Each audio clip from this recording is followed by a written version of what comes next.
Assalamu alaikum wa rahmatullahi wa barakatuh.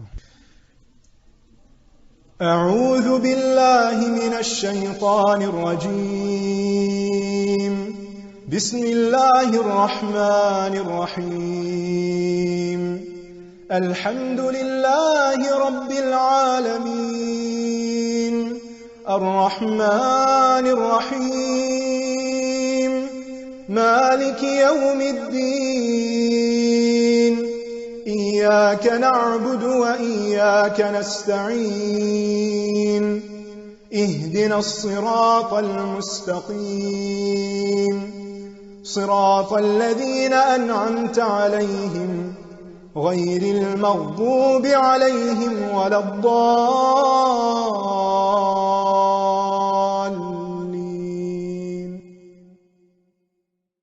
Bismillah ar-Rahman ar-Rahim. I would like to apologize for the delay, but it's good to know that you all have settled in. Inshallah, we'll start our lecture in a few moments. I'd like to first introduce our speaker, Dr Tawfique Chowdhury, and he has come all the way from Kuala Lumpur to join us today. He's actually a medical doctor as well, for those of you who didn't know. And he's practicing as well. His doctors, and they don't practice, but they're called doctors. So he's a practicing doctor at the end of the day. And secondly, he's also gotten his degree from Medina University. And alhamdulillah, he's a very, very knowledgeable person, and he's here to give some of his knowledge to us today, inshallah. Before we start, I would just like to say that Sheikh Tawfique has a couple of events happening in the near future. Just tomorrow, inshallah, we're going to be starting off with this book, Aqidatul Wasatiyah. And this book is taught, it's a book written by a very famous scholar, Shaykh al-Islam ibn Taymiyyah, rahimahullah. And it's a course, basically, which is going to be focusing on Allah subhanahu wa ta'ala. Much like our topic today. Our topic today is basically, know your Lord. Our topic today is know your Lord. Know Allah subhanahu wa ta'ala. How much of us know Allah subhanahu wa ta'ala? Do we really know Him? And inshallah, the Shaykh will talk in more detail about that. But in much, much more detail over the course of the next 3 days, inshallah, he's teaching this class, Aqidatul Wasatiyah, in the morning time, from 10 o'clock in the morning to 12:30. And you are all invited and all welcome to attend it, inshallah. It'll be from 10 o'clock to 12:30 p.m., inshallah. Every single day, starting from tomorrow, Saturday, Sunday, and Monday. If you would like a copy of this book, it is outside in the stall area. So be sure to collect that as well if you want. And inshallah, without further ado, I would like to call upon our Shaykh. Assalamu alaikum. Bismillahir Rahmanir Rahim. Alhamdulillahi Rabbil Alameen. Wa sallallahu wa sallam wa baraka ala nabiyyina Muhammadin wa ala alihi wa sahbihi ajma'in. Assalamu alaikum wa rahmatullahi wa barakatuh. MashaAllah. Ya ikhwati, from the great mercy of Allah subhanahu wa ta'ala is that we're here today talking about Allah subhanahu wa ta'ala and who He is and what He means to us. Ya ikhwati, we're here today talking about Allah subhanahu wa ta'ala, the great King, Allah subhanahu wa ta'ala, the one who we worship, the one who created us, the one who we will go back to, the one who will judge us, the one who will be with, inshallah ta'ala, in Jannah. One of the greatest things about Islam is that Allah subhanahu wa ta'ala has given us the best descriptions of Allah subhanahu wa ta'ala in Islam. Of all the religions that exist out there, from Hinduism all the way to Buddhism, to Shintoism, to all other isms out there, all the way to Islam, show me one religion that has the description of God as beautiful and as exemplary as Allah did in Islam. Show me one religion that truly upholds Tawheed, or the unity of Allah subhanahu wa ta'ala, in His oneness, in the way that Islam does. There is not one single religion that you can show me where the perfect example of Allah subhanahu wa ta'ala is given. So let's take, for example, what shall we do? Let's take Hinduism. Hinduism, 270 million gods. And there's a God for every single thing. There's a God for the morning, God for the night. There's a God for the same thing at different times of the day. And there's a God for the young, there's a God for the old. There's a God for the male, the God for the female.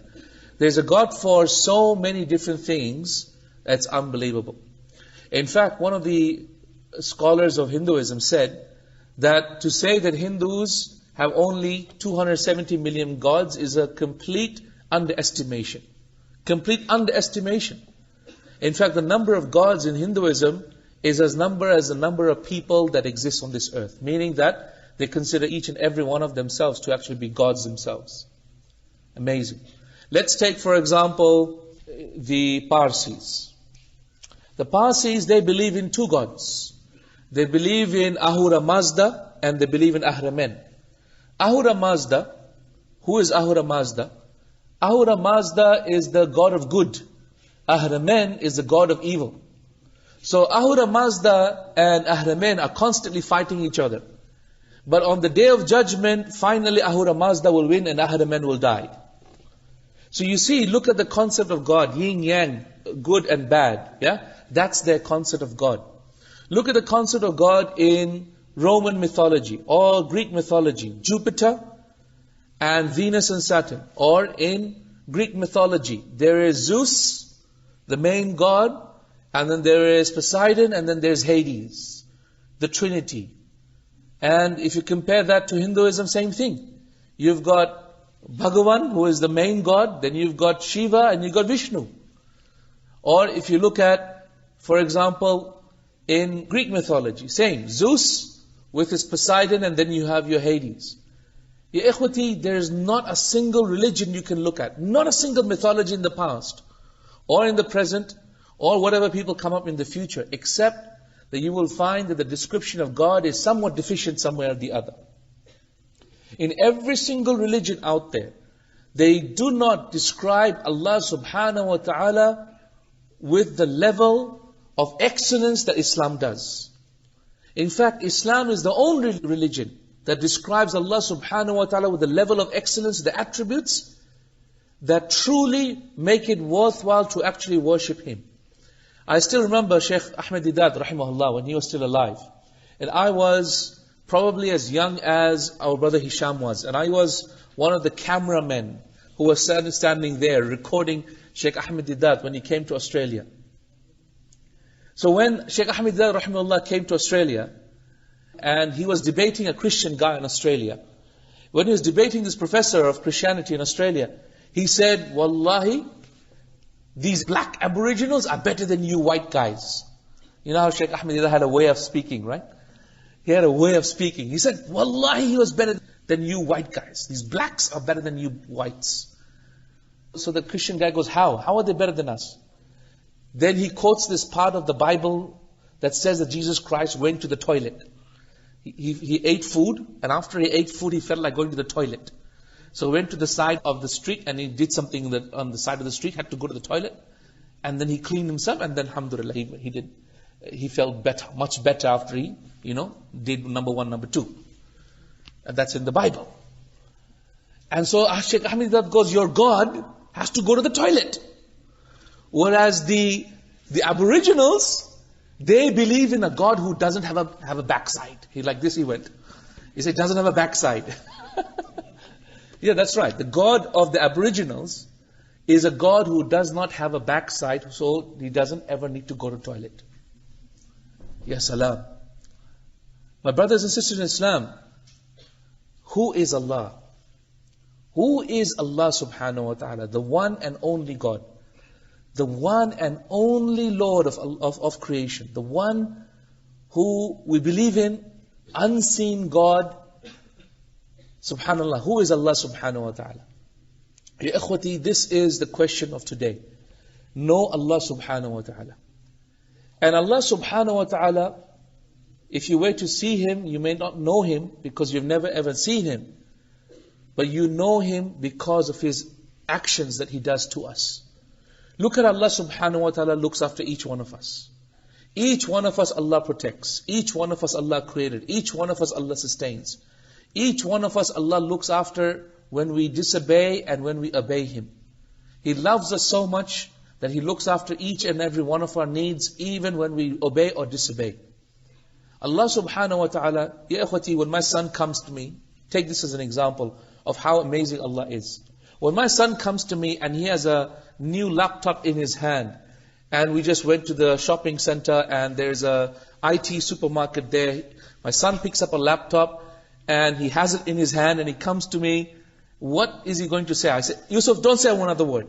I know exactly what you're going to say. Go and put that laptop back. What is he going to say if he has a new laptop in his hand? Dad, can I buy the laptop? Correct? We stop him, don't we? Ya ikhwati, Allah knows before we make our dua what we're going to ask Him. We raise our hands and say, Oh Allah, my son. Oh Allah, my money. Oh Allah, that car. Oh Allah, that sister, I want to marry her. Something or the other you're going to say, and before you're about to say it, Allah already knows. And as soon as you say, Ya Rabbi, Allah says, Na'am abdi. Yes, my slave. He knows what you're about to ask, yet He patiently listens. Ya ikhwati, Allah subhanahu wa ta'ala loves us a lot. It was reported in the Tafsir al-Tabari, in an authentic narration, that every single morning,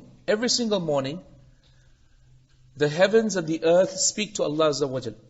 So in the morning, when it's time for the sun to rise up, the sun asks Allah subhanahu wa ta'ala, saying, Oh Allah, verily human beings do not obey you, so allow me to destroy them with a blast from myself.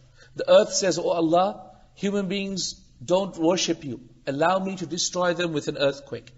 The sky asks the same thing, Oh Allah, allow me to destroy human beings with a lightning bolt. And the winds ask the same thing, and the mountains ask the same thing, Oh Allah, allow me to destroy them by crushing them between the two mountains. So how does Allah respond? Allah subhanahu wa ta'ala speaks out to all of these things and says, أَأَنْتُمْ خَلَقْتُمُوهُمْ? Have you created them? So all of creation reply, No Allah, we haven't created them, you created them. So Allah responds back and says, Leave my slaves to me.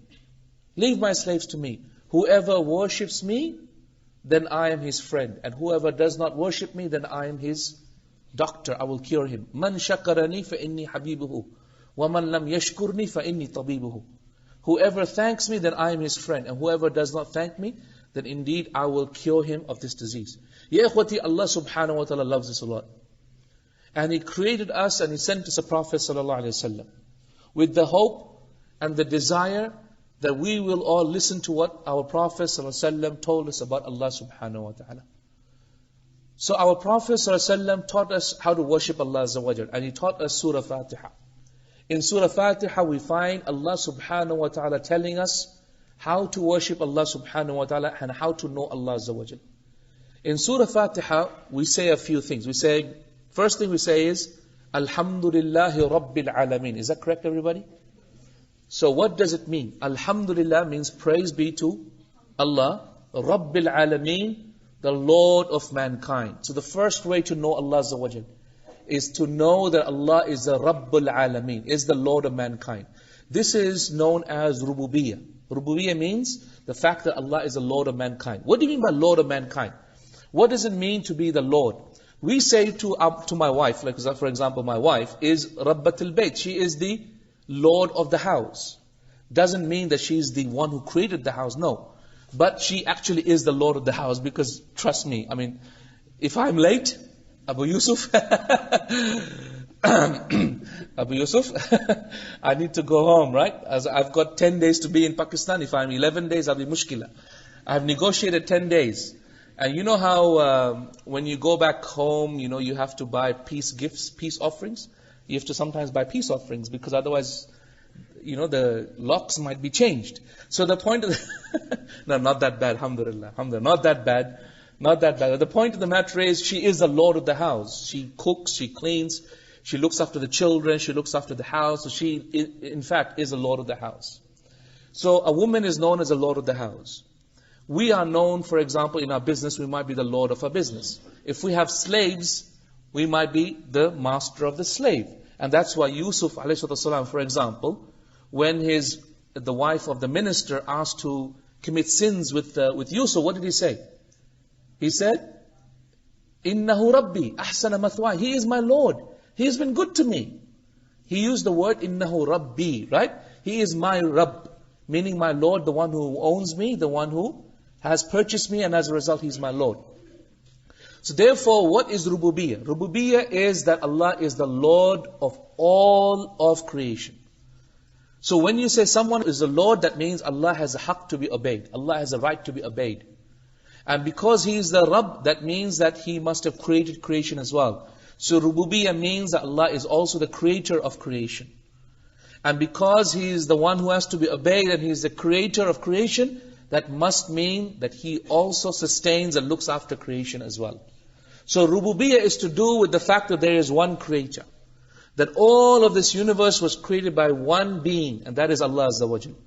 He has no beginning, He was not created Himself, nor will He cease to exist. He has always existence. In fact, time itself is a creation of Allah subhanahu wa ta'ala Himself. And so as a result, Rububiyyah is to know that there is one Lord, one creator, one nourisher, one sustainer, one cherisher of this universe. Are we clear about this? That's Alhamdulillahi Rabbil Alameen. Next time you read Alhamdulillahi Rabbil Alameen, feel it in your heart. Oh Allah, I'm worshipping the one who created the universe, the one who looks after me, the one who is my doctor, the one who is my nourisher, the one who feeds me, the one who clothes me, the one who looks after me. You are my Lord, you have the right to be obeyed. Right? That's what you mean by Alhamdulillah Rabbil Alameen. Then, the next two things, what do you say after it? Ar-Rahman Ar-Rahim, Maliki Yawmiddin. What are these two things? Ar-Rahman Ar-Rahim, Maliki Yawmiddin. Ar-Rahman Ar-Rahim means what? These are the two names of Allah Azza wa Jal, right? Ar-Rahman meaning the one who has general mercy, and Ar-Rahim is the one who has specific mercy. Rahman is the one who has general mercy to all of mankind and all of creation. All of creation. Muslim, non-Muslim, jinn, human beings, right? Animals as well as human beings, right? So this is the Rahman. That's why someone cannot be called Rahman. Mr. Rahman, haram. That's la yajuz. Not permissible. Why? Because this is a name which is only specific to Allah. Only Allah can have general mercy across all of creation, both animate as well as inanimate creation. Then Allah subhanahu wa ta'ala says Rahim. Rahim on the other hand is someone who is merciful to believers. So it's permissible to say this is Mr. Rahim, but you cannot say this is Mr. Rahman. Okay? So these two are the names of Allah subhanahu wa ta'ala. Two names of Allah subhanahu wa ta'ala, Rahman and Rahim. And the third one is Maliki Yawmiddin, the attribute of that He is the King of the Day of Judgment. So when we say Ar-Rahman Ar-Rahim, Maliki Yawmiddin, what are we saying? We are attesting to the fact that Allah has unique names and attributes. Yes? Unique names and attributes that only belong to Allah Azza wa Jal, that no one from creation can ever have that. So Ar-Rahman, Ar-Rahim, Maliki Yawmiddin, these are all names that belong to Allah subhanahu wa ta'ala that no one from creation can ever have. Yeah? Ar-Rahman, Ar-Rahim, Maliki Yawmiddin, these are all names that belong to Allah subhanahu wa ta'ala. So these two verses exemplify the second part of Tawheed, which is to make Allah subhanahu wa ta'ala unique in His names and attributes. The first part is Rabbil Alameen, right? Which is the oneness of Allah in His Rububiyyah, the oneness of Allah in His Lordship. The second part of Tawheed is to unify Allah Azza wa Jal in His names and attributes, that He is unique in His names and attributes, right? And this is the second part of Tawheed. The third part of Tawheed is the very next verse. What is the very next verse? إِيَّاكَ نَعْبُدُ وَإِيَّاكَ نَسْتَعِينُ. Only You do we worship, and only You we seek help. By the way, why do we say only You will worship, and right after that we say we seek help? Anyone know why? Well, because the scholars say anyone who worships only Allah will be fought in this dunya. As a result, we straight away seek mercy and help from Allah subhanahu wa ta'ala. If you worship only Allah, if you worship no other taghut except Allah Azza wa Jalla in this dunya, then know that you will always be under attack. Someone or the other. Because shaitan and his taghut will always attack you because you are muwahid. As a result, straight away a believer says, إِيَّاكَ نَسْتَعِينُ. You only we seek help. So what does it mean that only You we worship? That means that we only worship Allah subhanahu wa ta'ala in the ways that Allah subhanahu wa ta'ala is to be worshipped. Like what? Like making dua to Allah Azza wa Jal. We only make dua to Allah. Like slaughtering, we only slaughter in the name of Allah Azza wa Jal. Like swearing, we say, Qasam, I swear. Qasam, right? Is that what you say, right? Qasam. I know a few words of Urdu, that's all I know. So, qasam. I say, I swear by what? By Allah or by my mother's grave? You know how sometimes people say by mother's grave? You can't. Swearing is an act of worship. And as a result, you cannot swear by anything except Allah Azza wa Jal. You can say, I swear by Allah. Can I say I swear by the Quran? Really? Well, the Quran is not created. It is an attribute of Allah Azza wa Jal. So you can't say I can swear by the Quran. I swear by the unspoken word of Allah Azza wa Jal. If that's what you mean, then yes, you can say, I swear by the Quran. Because the Quran is not created. These are the words of Allah that are eternal. And as a result, you can. But what you cannot do is say, I swear by the Mus'haf, for example. I swear by the book. The book itself is created, but the words are eternal. And as a result, they are the spoken words of Allah Azza wa Jal. And as a result, you can't swear by the Quran if you intend by it the unspoken words of Allah subhanahu wa ta'ala, the words of Allah Azza wa Jal that are eternal. If what you mean is by the book itself, which is created, then no, that's not. The Mus'haf itself is of course created, but inside it the words, then these are eternal and you can swear by that. Ya ikhwati, it's very important to learn about the three parts of Tawheed. To unify Allah in His rububiyyah, to unify Allah in His names and attributes, to unify Allah in His worship. Because this is the essence of why we are here. The essence of why human beings have been created is to witness the oneness of Allah in these three things. And that's why Surah Fatiha starts off with it. Every single thing. Look at the most amazing things the Prophet did. What did he do? Let's say Hajj. What was Hajj about? What is the one thing that the Prophet recited again and again loudly in Hajj? Labbaik Allahumma labbaik, isn't it? So Labbaik Allahumma labbaik, labbaik la sharika laka labbaik, innal hamda wal ni'mata laka wal mulk la sharika lak. It's all to do, la sharika lak means what? No shirk, no shirk. I don't do shirk, I'm upon tawheed. So it's all about witnessing the oneness of Allah Azza wa Jal. The Quran itself is all about tawheed as well. Ibn al-Qayyim rahimahullah says the Quran is all about tawheed. It's either telling us about Allah, or it's telling us about the stories of those people who believed in only one God, or it's telling us about the stories of the prophets who came down to tell us about one God, and the arguments with the non-Muslims, and the arguments with the false prophets, and the arguments with the false kings who proclaim to be God, or it's telling us how to worship God, such as how to pray, how to fast, how to give zakat, etc. Right? Or it's telling us what will happen to us if we worship God, or what will happen to us if we don't worship God, which is Jannah or Jhannam. Correct? So, the Quran is all about Tawheed. Ya ikhwati, if you do not understand Tawheed, you will not understand the Quran. You will read the whole tafsir of the Quran and you will think, I don't know, I think, I know this, I know that, I know this verse, I know what that Arabic word means. No, but you've lost the essence of the Quran. That's why, have you thought about this? Why is it the Surah Ikhlas is 1/3 of the Quran? Does anyone know the power of Surah Ikhlas? When you recite it 3 times, like you recite the whole Quran, correct? On top of that, another authentic hadith, the Prophet said, whoever recites Surah Ikhlas 10 times, Allah builds for him a palace in Jannah. Another authentic hadith. How quickly can you recite Surah Ikhlas? It takes me 6 seconds to recite Surah Ikhlas. In 1 minute, I can recite Surah Ikhlas 10 times. Meaning in 1 minute, I can build for myself a palace in Jannah. قُلْ هُوَ اللَّهُ أَحَدَ اللَّهُ الصَّمَدْ لَمْ يَلِدْ وَلَمْ يُولَدْ وَلَمْ يَكُنْ لَهُ كُفُوًا أَحَدٍ 6 seconds. So in 1 minute, I can recite Surah Ikhlas 10 times and build for myself a palace in Jannah. So easy, subhanAllah. So easy. If you have 1 spare minute, don't waste it, wallahi. Build for yourself a palace in Jannah. Why is Surah Ikhlas so powerful? Why is it? Why is it that the greatest verse in the Quran is Ayatul Kursi? Why? Because it's all about Tawheed. Allahu la ilaha illa huwa al-hayyul qayyum. La ta'khudhuhu sinatun wa la nawm. له ما في السماوات وما في الأرض من ذا الذي يشفع عنده إلا بإذنه يعلم ما بين أيديه وما خلفهم ولا يحيطون بشيء من علمه إلا بما شاء وسع كرسيه السماوات والأرض ولا يؤوده حفظهما وهو العلي العظيم. Why is it that the greatest verse, the greatest surahs are all to do with Tawheed? You know why?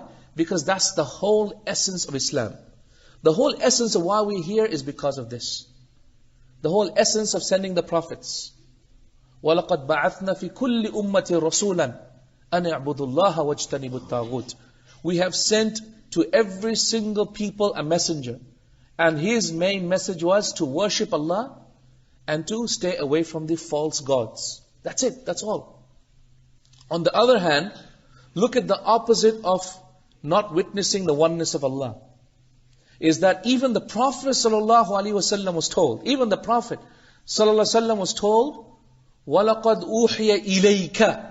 It has been revealed to you, O Muhammad ﷺ. وَإِلَى الَّذِينَ مِن قَبْلِكَ. And to those prophets before you. لَإِنْ أَشْرَقْتَ. If you were to commit shirk with me, لَيَحْبَطَنَّ عَمَلُكَ. Then all your deeds would be destroyed. وَلَا تَكُونَنَّ مِنَ what? مِنَ الْخَاسِرِينَ. And you would be from the losers. This verse was not for me and you. This verse was revealed to the prophets of God. Saying it has been revealed to you, O Muhammad, O Prophet of God. And to all other prophets, if you dare to commit shirk with me, I will destroy you and all your deeds and everything will be destroyed completely. Amazing warning to Rasulullah ﷺ. If that is a warning to Rasulullah ﷺ, imagine the warning to us. So, ikhwati, if we do any shirk with Allah Azza wa Jal, we are in deep trouble. If we commit shirk with Allah, it's deep trouble. That's why Luqman, on his deathbed, when he spoke to his son, what did he say? The first advice he gave. First advice, Ya bunayya la tushrik billah. You know when you're dying, and you want to give the final advice to your son, the most important thing you want to tell your son is how can you protect your son from the worst of things. The worst of things, ikhwati, is the Jhannam in the hereafter. There is no escape if you commit shirk with Allah Azza wa Jal. No escape, no escape. Everything else you can try and escape from. Everything else Allah subhanahu wa ta'ala will forgive except for shirk. Inna Allah la yaghfiru an yushraka bihi. Allah will never forgive that you commit shirk with Him. وَيَغْفِرُ مَا دُونَ ذَلِكَ لِمَنْ يَشَاءُ. And He will forgive every single thing else. Okay. So ikhwati, there's two ways of learning about Tawheed. You can learn about light by learning about darkness, and the opposite of it is light. Or you can learn about light and then learn about the opposite of it, which is darkness. What we need to do is we need to learn about Tawheed in both these ways. Let's learn about each one of these three things very quickly in the next few minutes, inshallah. Okay?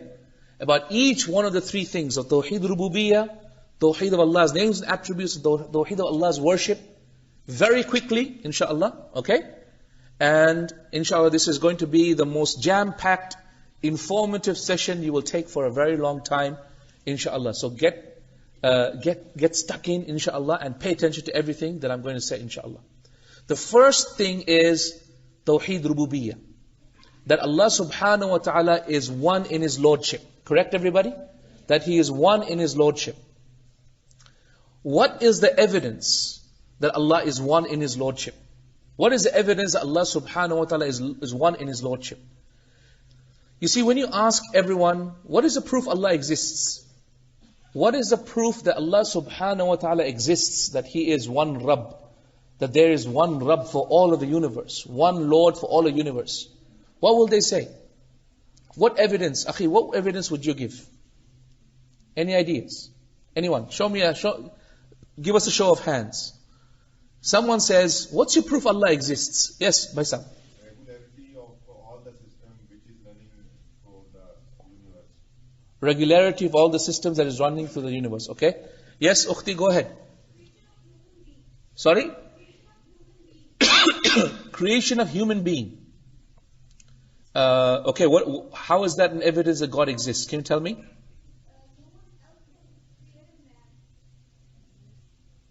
No one else can create a man. Okay, alright. Okay, fine. Yes? Quran, the existence of the Quran itself. I mean, for example, you go right now to Islamabad. What's a very, very exciting, posh, underground place of Islamabad right now? Is there a place here? Sorry? A disco dance center, and you go there and you find all these very modern Pakistanis there, They think they're very smart, they speak English, and they try to have an accent along with their English, because trying to prove that they didn't learn English in Pakistan, they learned it when they went to USA or UK. And then, they'll drink their alcohol and they'll be like, oh, God doesn't exist, and, I made my own life and I'm here because, I made money myself. And so, first thing they will say is, you basic Muslims over here, you believe God exists, man. You're so, unbelievable. For them, God doesn't exist. Do you know why God doesn't exist for them? For them, God doesn't exist because they have no need for God. Because when they go to the shopping center, for example, they've got 30 different types of bread they can buy and then 20 different types of drinks they can buy. They can easily press 1, 2, 3, 4 and then get a pizza delivered, and they can go online and order cotton from China and laptops from Japan. Does that make sense? They have every luxury. They have every single materialistic need that they have fulfilled. They have no need for God. On the other hand, if you go down to the poorest of places, the farmers that are breaking bread and they are having to plow the fields, you ask him, does he believe in God? He will slap you. So how can you not believe in God? Because he depends on God every day. Because if God doesn't cause the rain to fall, obviously he's going to die and his family is going to go hungry. Isn't that right? Ya ikhwati, what's happened today is that this dunya has taken us away from the belief in Allah subhanahu wa ta'ala. And that's why some of the Salaf, some of the pious predecessors, they said something very important. They said, beware of the magic of this dunya. Because the magic of this dunya is worse than the magic of Harut and Marut. The magic of Harut and Marut were two angels who were sent to the people of Babylon, as you know the story, right? Two angels sent to the people of Babylon in order to teach them black magic. And what was the black magic of Harut and Marut? It's how to separate between husband and wife. So the Salaf said, beware of the magic of this dunya. It's worse than the magic of Harut and Marut. Where the magic of Harut and Marut separates between husband and wife, the magic of this dunya separates between a slave and Allah. That's the mushkilah. Magic of this dunya takes you away from the reality that you are a slave and that there is a greater being. That's the mushkilah of worldliness. That's the mushkilah of this dunya. Mushkilah of being engrossed in money. The mushkilah of totally spending your life being bothered about this dunya and nothing about the akhirah. And that's why the Salaf also used to say that the love for the dunya and the love for the akhirah are like two scales in the heart of a believer. When one becomes heavy, the other one becomes light. If you love the dunya more, you love the akhirah less. If you love the akhirah more, you love the dunya less. It's not possible for you to love them equally. It's not possible. And you're lying if you think you can do so. Ya ikhwati, I'm not someone who is telling you to leave the dunya. I'm a medical doctor myself. I like fast cars. I like fast cars. It's nice. It's nice to have a good, nice. I'm still young. I like fast cars. I'm a medical doctor. I'm a well-off person myself. I live in a good home. I have a laptop. I have a Macintosh laptop. Not even IBM. I'm upgraded. So I'm not the person who's telling you to leave the dunya. I am telling you to leave loving the dunya. There's two things. There's something called being engrossed in the dunya, and there's something called really loving it. Meaning, I don't care if I have a laptop or I don't have a laptop. That's shunning the world. Whereas being engrossed in the world is actually care whether I have this laptop or a better laptop or not. Okay? Don't shun the world, shun worldliness. Do you know what that means? Don't shun the world, shun worldliness. Means don't shun this dunya, but shun being attached to it. Stay away from being so attached to this dunya that if you don't have it, you feel bad. I remember an uncle, a friend, I went with Hajj. And this friend of ours, subhanallah, he was wearing gold and gold chains, and he was in Hajj and he had gold chains and gold watch and all that. And throughout Hajj, he's like, uncle, come on, uncle, you're in Hajj, The Prophet said, don't wear gold. Come on, uncle, even for now. And he was looking at me because I was a Medina University student at that time. He was like, oh, look at this guy, man. He's just a self-righteous chota trying to tell me, how to lead my life. Anyway, alhamdulillah, he didn't listen to me anyway. But he went through Hajj. And then after he finished the Hajj, I went to visit him in UK after 6 months. And then he saw me in his house. He grabbed me and he hugged me. And then he kissed me, halal way, on the side. And then he says, Tawfique, I think Allah accepted my Hajj. He said, what? I think Allah accepted my Hajj. He said, really, uncle? How did Allah accept your Hajj? He said, well, as soon as I came back from Hajj, the Queen of UK made me, very high position in the ministry. So I think God accepted my Hajj, alhamdulillah. So I'm like, oh, right, okay, that's interesting. Uncle, shall we talk about your watch or shall we talk about your acceptance of Hajj today? Ya ikhwati, people today, materialism and the dunya is their proof that God likes them. Your proof that you think God loves you is because God gave you more money. That's stupid. God gave Fir'aun more money, more than you.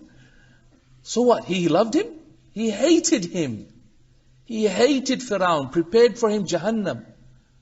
النار يعرضون عليها غدوا وعشيا ويوم القيامة أدخلوا آل فرعون أشد العذاب. Now, Al Fir'aun, the people of Fir'aun and Fir'aun himself is burning in the fire. And on the day of judgment, they will be entered into the terrible fire.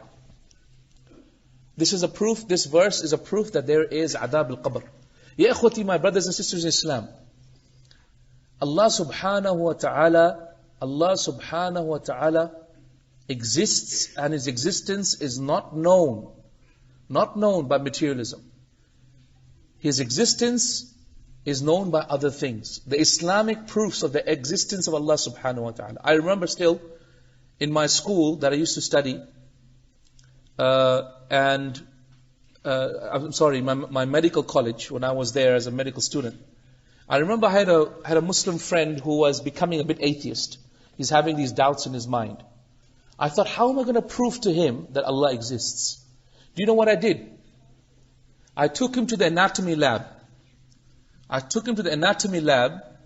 And as we had dissected a human being, cut this woman open and all her organs were outside, I showed him the heart and I showed him the lungs. I showed him the liver. I showed him the amazing creation of Allah subhanahu wa ta'ala. I went out with him, and I took a leaf. And I took a leaf in front of him and said, look at this leaf. Look how amazing the patterns are. Look at how fantastically designed. Did this creation create itself? Did it come out of chance and existence? Just like that? Or is there a creator? And that is why the Arabs of the desert used to say that the footsteps of a camel tell us where the camel went. So does not the footsteps of Allah in His creation show us the existence of Allah Azza wa Jal? No doubt. Creation itself, as some of you said, the first proof that Allah exists is creation itself. The first proof that Allah exists is creation itself. Yeah? And this is very important. And not just creation, but the orderliness of creation. How everything is ordered. Everything is perfectly done. Everything comes out perfect. You go in there, you get husband and wife married, 9 months later, bam, you have another human being. Perfect. Right? It's ordered perfect. Every human being, perfectly fashioned, except for the ones Allah wants to create an example of, but perfectly fashioned. And it's happening billions of times a year. How amazing is Allah subhanahu wa ta'ala in doing that. This is an example of creation. So the first proof Allah subhanahu wa ta'ala exists, Islamic proof, is creation itself. The existence of creation. The second proof that Allah subhanahu wa ta'ala exists is the signs of Allah, the ayat of Allah in His kawn. Ayatullah fil kawn. Like the moving of the sun. Like the floating of the ships on water. Like the coming of the days and the seasons. Like the coming of the night, followed by the day, followed by the night. How every single thing is in perfect unison. That you should go out and you should witness the ayat of Allah subhanahu wa ta'ala. And that's what Allah says, فَسِيرُوا فِي الْأَرْضِ. Go out there and see. Go out there and witness the signs of Allah subhanahu wa ta'ala in His khalq and His creation. The second evidence in Islam that Allah exists is the ayat of Allah subhanahu wa ta'ala in His kawn. And that's why Allah says, إِنَّ فِي خَلْقِ السَّمَاوَاتِ وَالْأَرْضِ وَاخْتِلَافِ اللَّيْلِ وَالنَّهَارِ لَآيَاتٍ لِأُولِي الْأَلْبَابِ. Verily, in the creation of the heavens and the earth, and the turning of the day and the night are signs for the people who truly believe in Allah subhanahu wa ta'ala.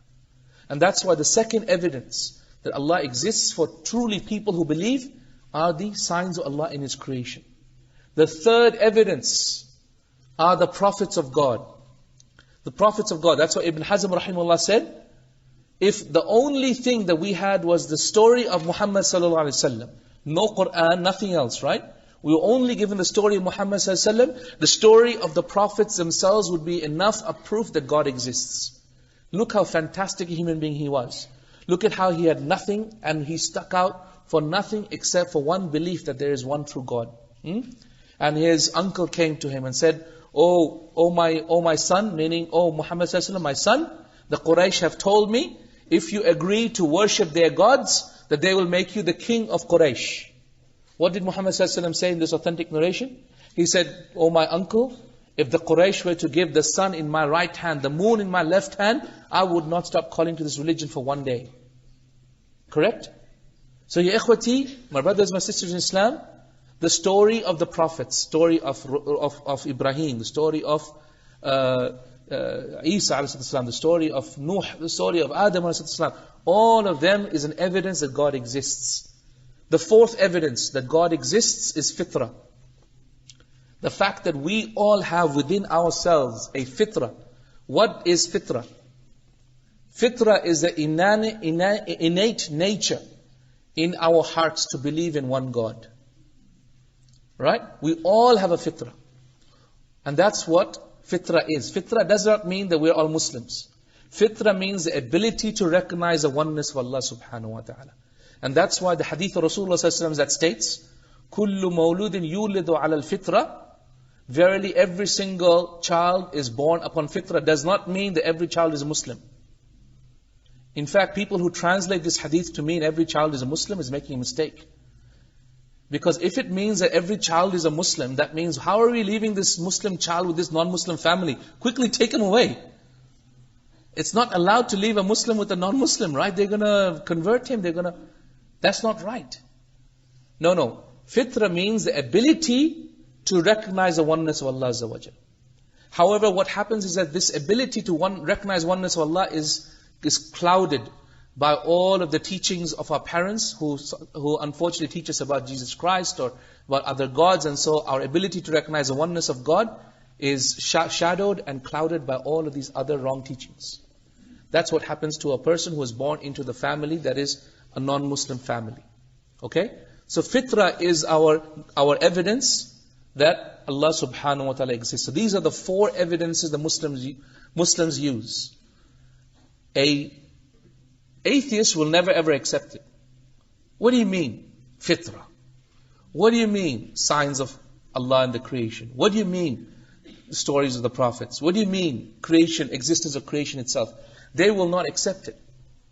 However, these are the four evidences that Muslims use for the existence of Allah Azza wa Jal, which is Tawheed al-Rububiyyah. Are we clear about this, everybody? What are the four things?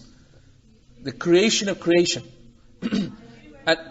And what if someone says to you, but all of this is chance. It can happen by chance. I mean, you can have molecules coming together and hitting each other and somehow proteins can form like that. How do you answer that? What if someone says, oh, it can happen by chance? I mean, are you saying by chance it can't just come together? Yes, Ukhti, how do you answer it?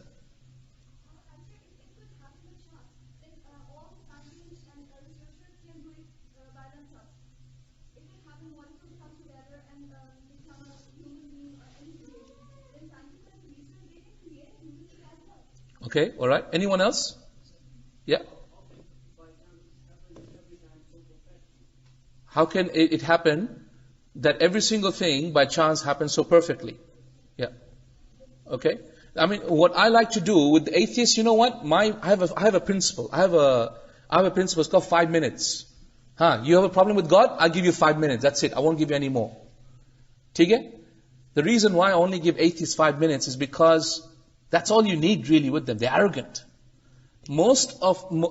Actually, 100% atheists are just arrogant people. They simply have a few doubts, but everything else is arrogance. Everything else is arrogance. And that's why the whole of the Quran, only one verse proving that God exists. Only one verse about God exists. How many verses about not calling anyone other than Allah? Does anyone know how many verses are there in the Quran do not call any other gods other than Allah? How many verses? 500 verses. 500 verses. وَلَا تَدْعُوا مَعَ اللَّهِ إِلَهًا آخَرَ. You know those verses where it says, وَلَا تَدْعُوا مَعَ اللَّهِ إِلَهًا آخَرَ. Don't call on any other gods than Allah. 500 verses like that. 500 verses like that. But how many verses God exists? Only one. أَمْ خُلِقُوا مِنْ غَيْرِ شَيْءٍ أَمْ هُمُ الْخَالِقُونَ. Did they create themselves or did they come into existence on their own? That's it. So, did we create ourselves? No, we couldn't have, because we didn't exist before we created ourselves. So, we couldn't have created ourselves. Did we come spontaneously? Well, if it's possible that we came spontaneously, how is it everything is perfect? How is it that everything is being repeated spontaneously, perfectly? So, it's not possible. Therefore, the only possibility is something else brought us into existence. That's the third possibility, and that is what? That is the true thing. That is that there's a being that existed that brought us into existence. And that is Allah subhanahu wa ta'ala. That's the only verse that Allah gives to prove that He exists. Only one verse. So ikhwati, the reason why Allah does this is because atheism is essentially arrogance. That's why I don't give atheists more than 5 minutes. No, that's it. Khamsa daqaiq, khamsa bas. 5 minutes is all you got. Right, what's your problem? So, for example, atheists will give you the following arguments. I'm going to give you 10 arguments atheists are going to give, okay? I want you to remember them. I want you to remember them, especially brothers and sisters. Why? Because your friends will ask you this question out there, and your children will say, oh, they heard someone in the playground saying this, so they will have these doubts. You need to know how to answer them, okay? This is very important. Doubt number 1. Okay, I've written it here, so I'm just telling you. Doubt number 1. Someone will say, if God exists, then can God create a circle with 4 sides? Okay? Oh, God exists? So can God create an object that is, a circle that has 4 sides? Or an object that exists and doesn't exist at the same time? So one of the doubts that the atheists will give you are these silly questions that they give you. Okay? Impossibilities, linguistic impossibilities, to show you that, oh, look how silly your belief in God. Because can God create the impossible? And an example is they'll say, can God create a circle with 4 sides? How do you answer this if someone says that? Quick. Can God create a circle with 4 sides? Yes, my friend.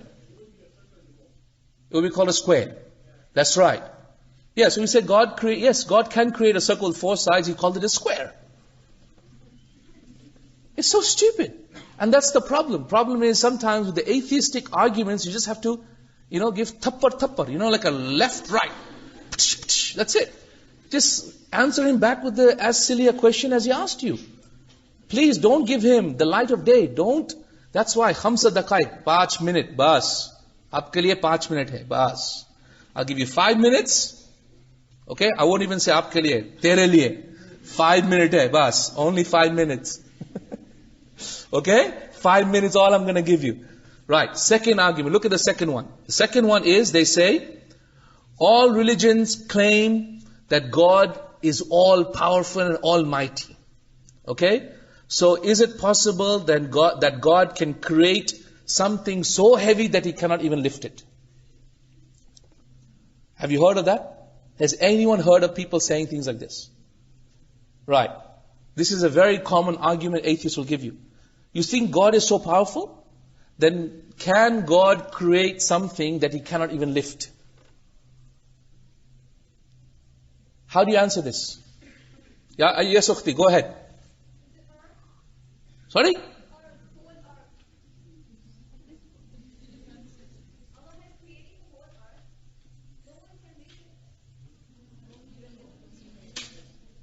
Ukhti, you're not meant to answer the question. Can God create something that He cannot even lift?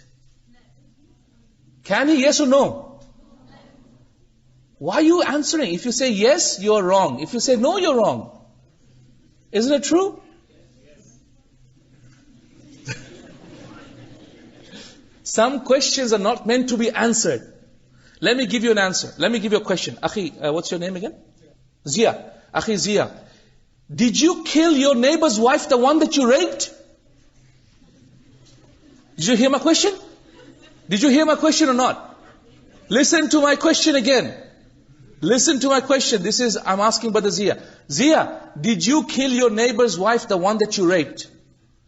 If Zia says yes, that means he killed her. If he says no, that means he raped her. Mushkila, isn't it? So some questions are not meant to be said yes or no. Don't fall into the trap. You answer. That's why with atheists, when they said this question, I said, chota, beja. Sit down here and let me ask you a counter question. That's why I always ask him this question. Did you rape your neighbor's wife, the one that you killed? And he'll be like, oh my God, how do I answer this? Yes or no? Well, if you say yes, you're still guilty. If you say no, you're guilty. So, subhanAllah, that's the same type of cyclical question you've asked me here. Can God create something He can't lift? I said, this is complete oxymoron. Two impossibilities in a question. This is not meant to be answered. This is a stupid question. And people with half a brain ask this question. Does that make sense, everybody? Do not answer every question.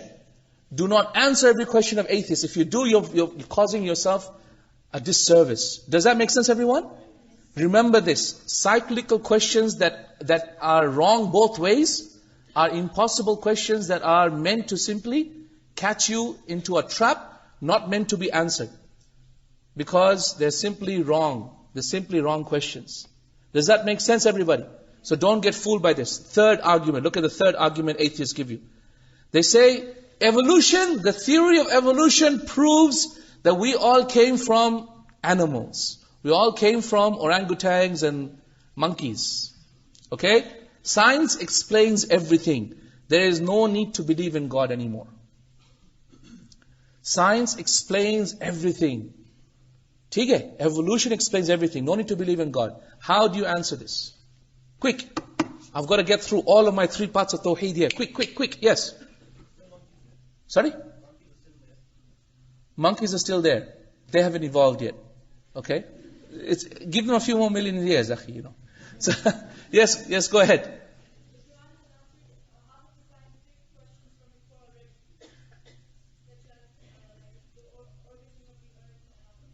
Okay. First of all, is evolution true or not, by the way? Not at all? Is it possible evolution is true? Is it possible? हो सकता है ना? हो सकता है. हो सकता है? No. Please, try and understand. I'm not saying Adam alayhi salam came from monkeys. Please, no. Okay, don't misunderstand me. Adam alayhi salam, kun fayakun, right? Suddenly Allah said kun and he became created, right? Allah created Adam, Isa alayhi salam, same way. Kun fayakun, be and he was. But is it possible that this particular monkey came from that particular animal that evolved over time, over billions of years? It's possible if Allah decreed it. That is not taking away. This is why, my friends, very important to understand. Evolution does not prove or disprove Allah Azza wa Jal. It's simply a process. If it happens, so happens. But that does not mean Allah doesn't exist. That doesn't mean that Allah can't suddenly create something out of nothing. Allah can do so, no problem. So don't ever fall into this trap of saying, oh, evolution must mean that God doesn't exist. No. Because if evolution explained everything, then explain this to me. Why is it that today we're still struggling to find the number of human beings? You know how we say, for example, there's monkeys and then there's human beings. Now what are they trying to do? They're trying to find the human beings in the middle. Half monkey, half human, right? They're trying to find those skulls, is that right? Skeletons. They find 1 or 2 here and there and say, wow, we found it. But the problem with this is that the same number of monkeys and the same number of human beings, there has to be that many number of skeletons as well. It can't be just one that suddenly moved. Correct? There has to be a whole migration of a whole generation, of whole creation that came from all different stages, all the way from monkeys all the way to human beings. And that's why evolution is not proven. That's number 1. But even if it was, and that's why the scholars of Saudi Arabia, our Shaykh, may Allah have mercy upon him, used to say, it could be, it's a theory, if it's right, that doesn't disprove or prove Allah Azza wa Jal. If Allah subhanahu wa ta'ala wanted that squid becomes that elephant becomes that monkey, if Allah wanted that to happen, it could be the case. Allah has made some Jews into monkeys, right? As Allah subhanahu wa ta'ala says in the Quran. So if Allah creates one creation, changes them to another creation, that could be Allah's khalq. That does not prove or disprove Allah subhanahu wa ta'ala. Does that make sense, everybody? So evolution does not mean Allah cannot create Adam suddenly, out of nothing. Okay? So please don't let this ever fool anybody. Next time you go to your friends and say, evolution proves everything. I said, first of all, evolution is not proven. Number two, even if it was, that doesn't disprove Allah subhanahu wa ta'ala. Okay? That's number two. Right. The fourth argument. This is an important one. This is an important argument. Listen to this one. This one is given by a lot of people. A lot of atheists will say this. They say religion is always destructive. Religion causes all the wars today. Look, all the Muslims are terrorists. Look how much of wars are happening in the world today. It's all because of Muslims. It's all because of religion. In the name of religion, people destroy Islam. In the name of religion, they're killing people. In the name of religion, all the wars are happening. Religion is bad. It can never be good. How do you answer this question? How do you answer it? Yes, Ukhti, go ahead. Politics. Okay? Yes, Akhi. How are you going to say this? Fateh Makkah. Okay, anyone else who hasn't already tried?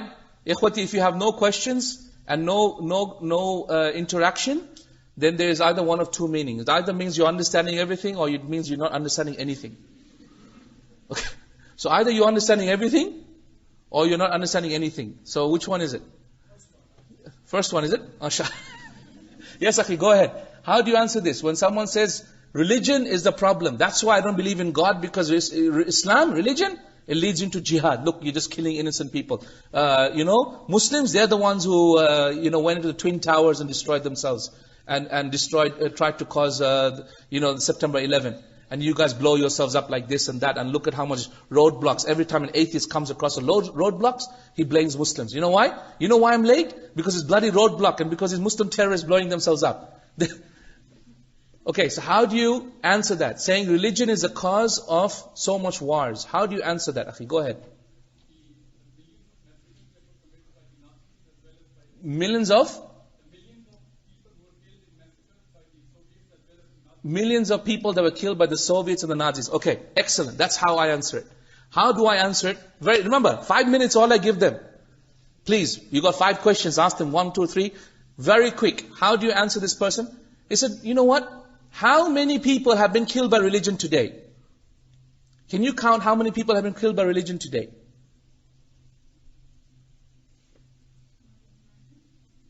Okay, come on, guys. How many people have killed by religion today? A lot. But how many people have been killed by non-religious people in the name of communism or socialism? How many people? How many people have been killed by Stalin? Does anyone know? Yeah? Yeah, approximately 10 million people killed by Stalin in the name of communism in trying to stop people to be religious. How many people have been killed by Pol Pot in Cambodia? Does anyone know Pol Pot? Yeah, Pol Pot, he used to kill people, he used to cut their necks off and dry the bones, and then he would build a palace of skulls of his enemies. How many people? 30 million people Pol Pot killed in the name of communism. How many people were killed by Chairman Mao? Does anyone know Chairman Mao? Please read up on these names. How many people were killed by Chairman Mao? Some say 90 million people killed. 90 million people killed.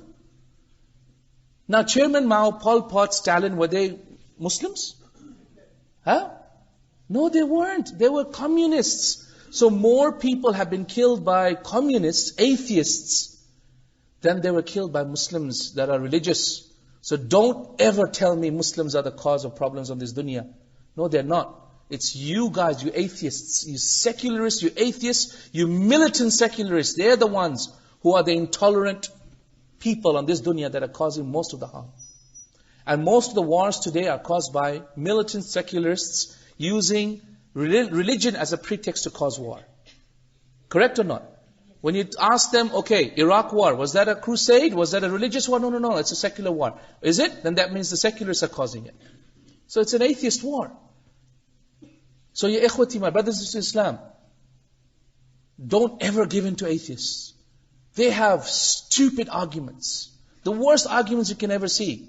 It's all emotion. Kullu emotion. Everything's emotion. And when you just dust away a few of their wise sounding words, you get nothing but arrogance. The fifth argument that they give you, and I think this will be more than enough arguments of the atheists. The fifth one, this is important. This one people say. They say it is not possible for an all-merciful God to allow suffering like we see in the world today. Yeah? People dying of hunger, starvation, natural disasters, destroying hundreds and millions of lives, unnecessary diseases, plagues, wars, and the list goes on. The existence of evil clearly proves that an all-powerful, all-merciful God doesn't exist. Correct? This is what atheists say. Yes or no? Right. How do you answer this one? Okay, someone else who hasn't put up his hand. How do you answer this one? Come on guys, this is important. Your family is going to ask you this question. Your chota, mota, everyone's going to ask you this question. Believe me. When you go back... Yes, Akhi, go ahead. Sorry?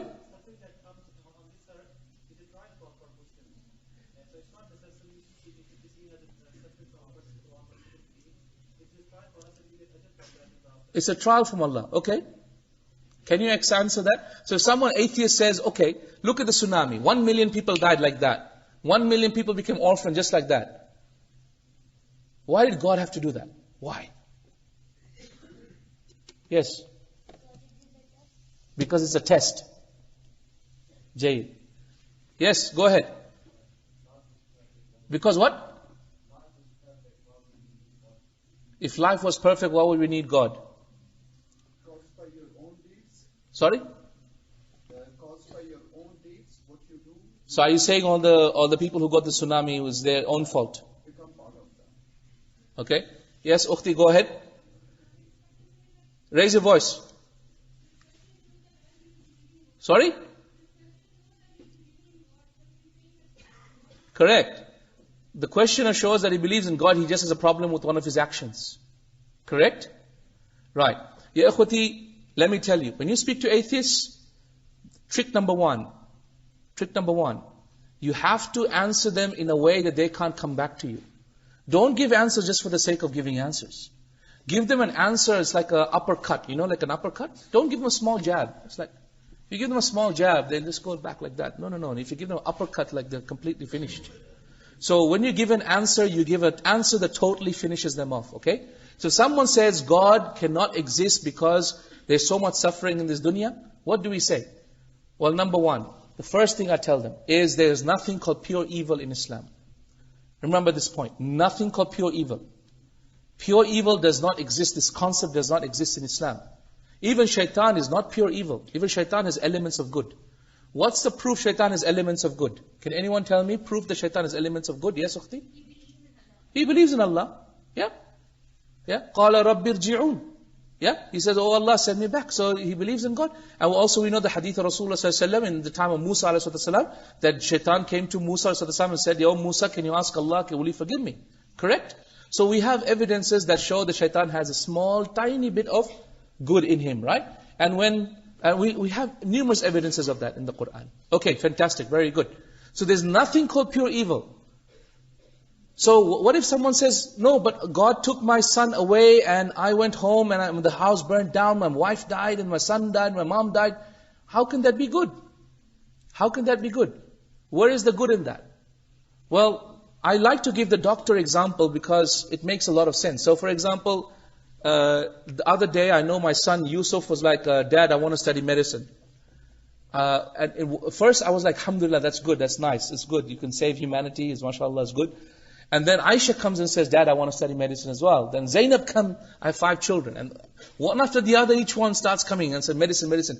And I'm like, okay, 200,000. Medical degree is about $200,000 in Australia. So I'm like, oh my God, $1 million. So what I do, I say, Ya Allah, give me money. Okay? So how does Allah give me money? He gives you a heart attack. Yeah?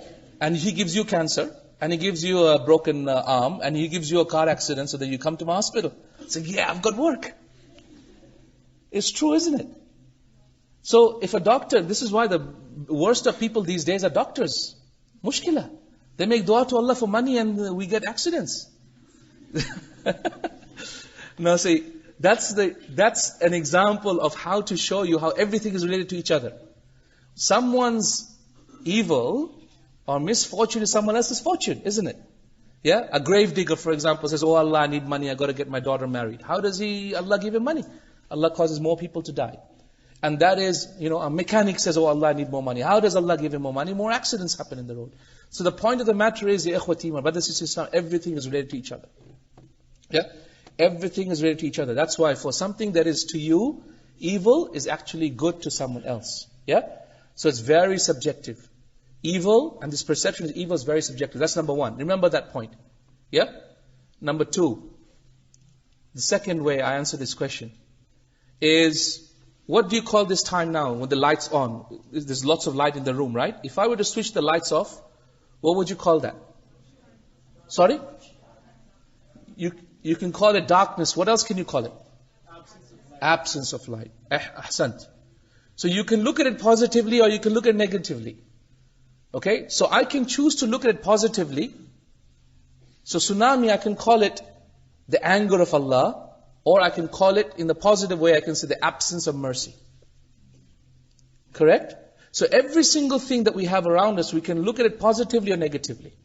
So this disease that's happened to you is either positive, or I can look at it negatively, which is bad for you, or I can look at it positively, meaning the absence of mercy of Allah. And that's exactly what all the problems worldwide is. The worldwide problems that we have today, from diseases, disasters, is not simply Allah's anger. No, there's another way of looking at it, and that is to say the absence of the mercy of Allah in these things. Because Allah doesn't have to be merciful to us. It's not obligatory on Him to be merciful to us. He can choose to have mercy, or He can choose to withdraw His mercy. Is that clear, everyone? Yes? And that's the second way that I answer this question. Is that evil exists in this dunya because Allah subhanahu wa ta'ala doesn't have to be merciful to us. He can choose to have mercy, or He can choose to withdraw His mercy when He wants to. Is that clear, everyone? And the third thing I say is the issue of test. Life is a test. Islam tells us that. Our religion teaches us that. Every religion says life and death was created as a test. So how could there be test if there wasn't actually something to be tested through? And so these things, diseases, disasters, etc., are all tests from Allah subhanahu wa ta'ala. Does that make sense, everybody? Fine. These and other examples that people ask you, this is enough, alhamdulillah. These are the 5 most important questions people will ask you. Please remember how to refute these doubts regarding Tawheed al-Rububiyyah, the oneness of Allah Azza wa Jal. And inshallah, your existence, the issue of the existence of Allah Azza wa Jal will be strong and firm in your heart. Is that okay, everyone? Move to the second point. The second point is the oneness of Allah subhanahu wa ta'ala regarding His names and attributes. Okay. The oneness of Allah subhanahu wa ta'ala regarding His names and attributes is that Allah subhanahu wa ta'ala is unique in His names and attributes. وَلَمْ يَكُنْ لَهُ كُفُوًا أَحَدٍ. And there is none like unto Him. هَلْ تَعْلَمُ لَهُ سَمِيًّا. Do you know anyone equal to Him? Okay? So there is no one like Allah subhanahu wa ta'ala. There's no one like Allah subhanahu wa ta'ala in His names and attributes. Right. So if Allah says something in the Quran, we believe He has that. In the Quran, Allah subhanahu wa ta'ala tells us that He is above the 7 heavens. Allah says Allah is not everywhere. Allah says He is not everywhere. He says He is above the 7 heavens. How many verses? Ibn al-Qayyim says more than 1,000 verses in the Quran that show Allah is above the 7 heavens. 1,000 verses. Can anyone give me proofs that Allah is above the 7 heavens? Quick, quick, quick. You should be on the tip of your tongue like this, like this, like this, like this. Quick, quick, quick, quick, quick. Sorry? Not the best verse. Give me something more. Come on, quick. Yes.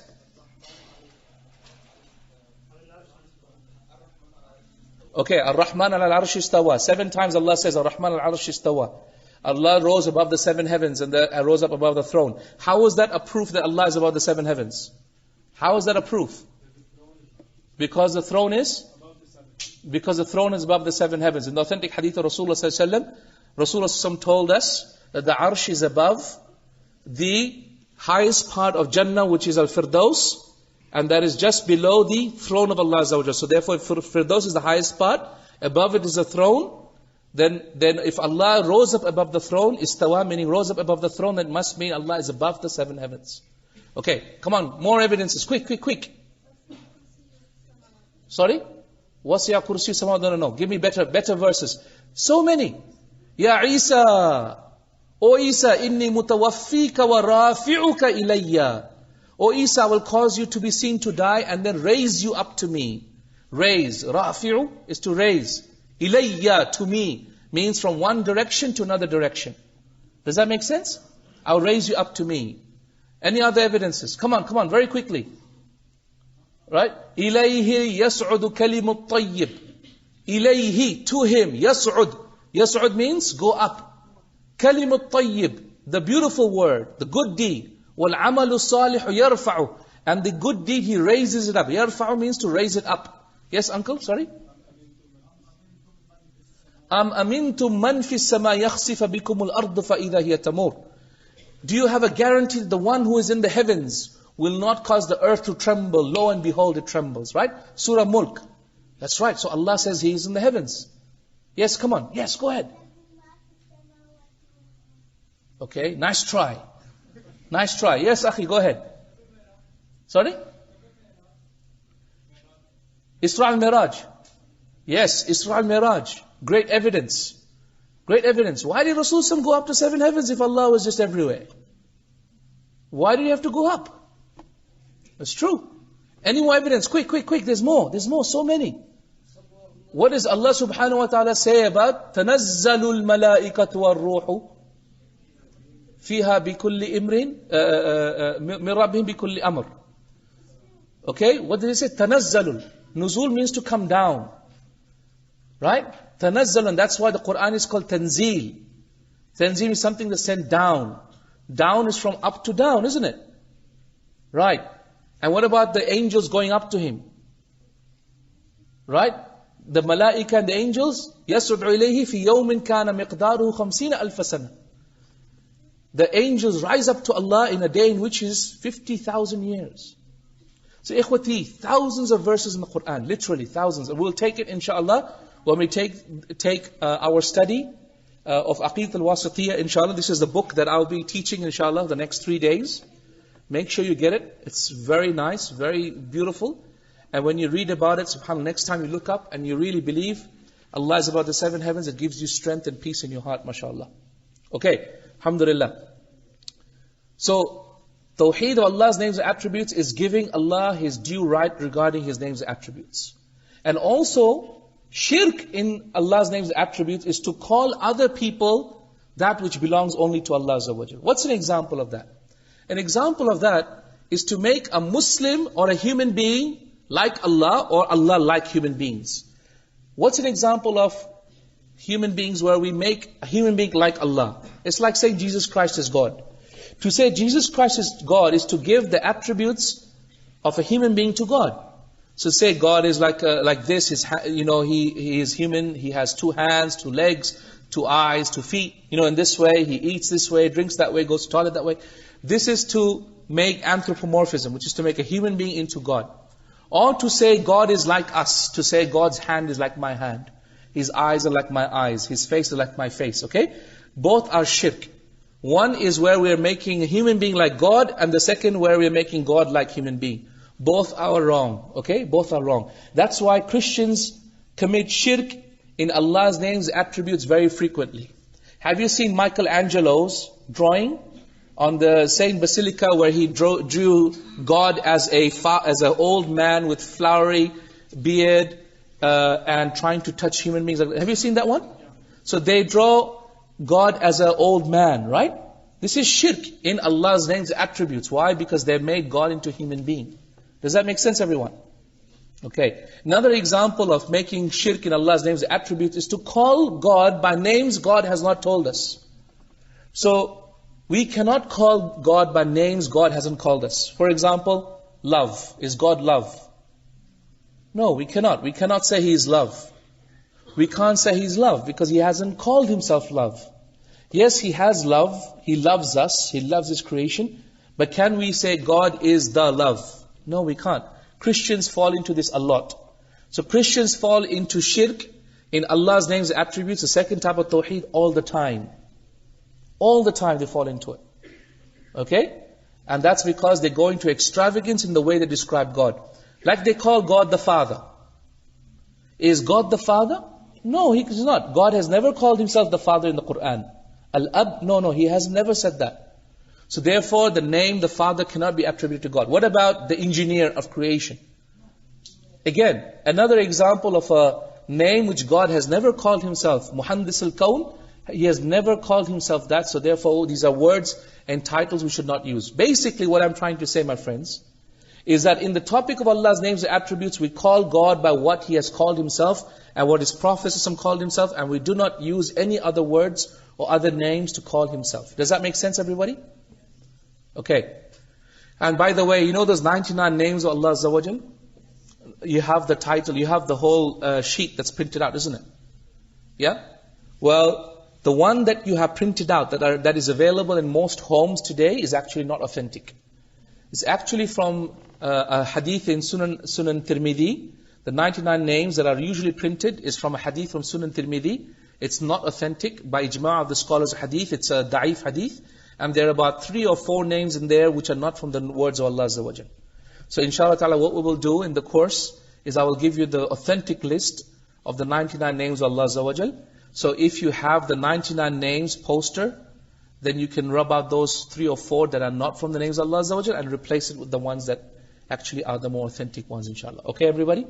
Jayd, inshallah. Okay, the last part of Tawheed. The last part of this is Bhaisab. Do you want to? Yeah.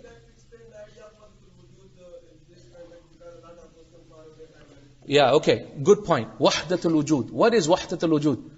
Meaning that there's only one creation, one existence, one reality, and that is only God. Meaning that I have become one with God. And this is a belief of shirk, no doubt about it. Belief of shirk. Who came up with wahdatul wujud? Yeah, this man by the name of Ibn Arabi. Ibn Arabi was a very deviant Sufi scholar. In fact, Ibn Arabi, he was killed. I don't know if you know the story. Ibn Arabi was killed because of his Sufi deviance. He was killed because he went to the court, and the scholars of Islam brought him to court because of his deviance, and he wore a jacket, right? He wore a coat, and he said in front of the court, he said, there is nothing in between this jacket except God. Right? This is how deviant he had become.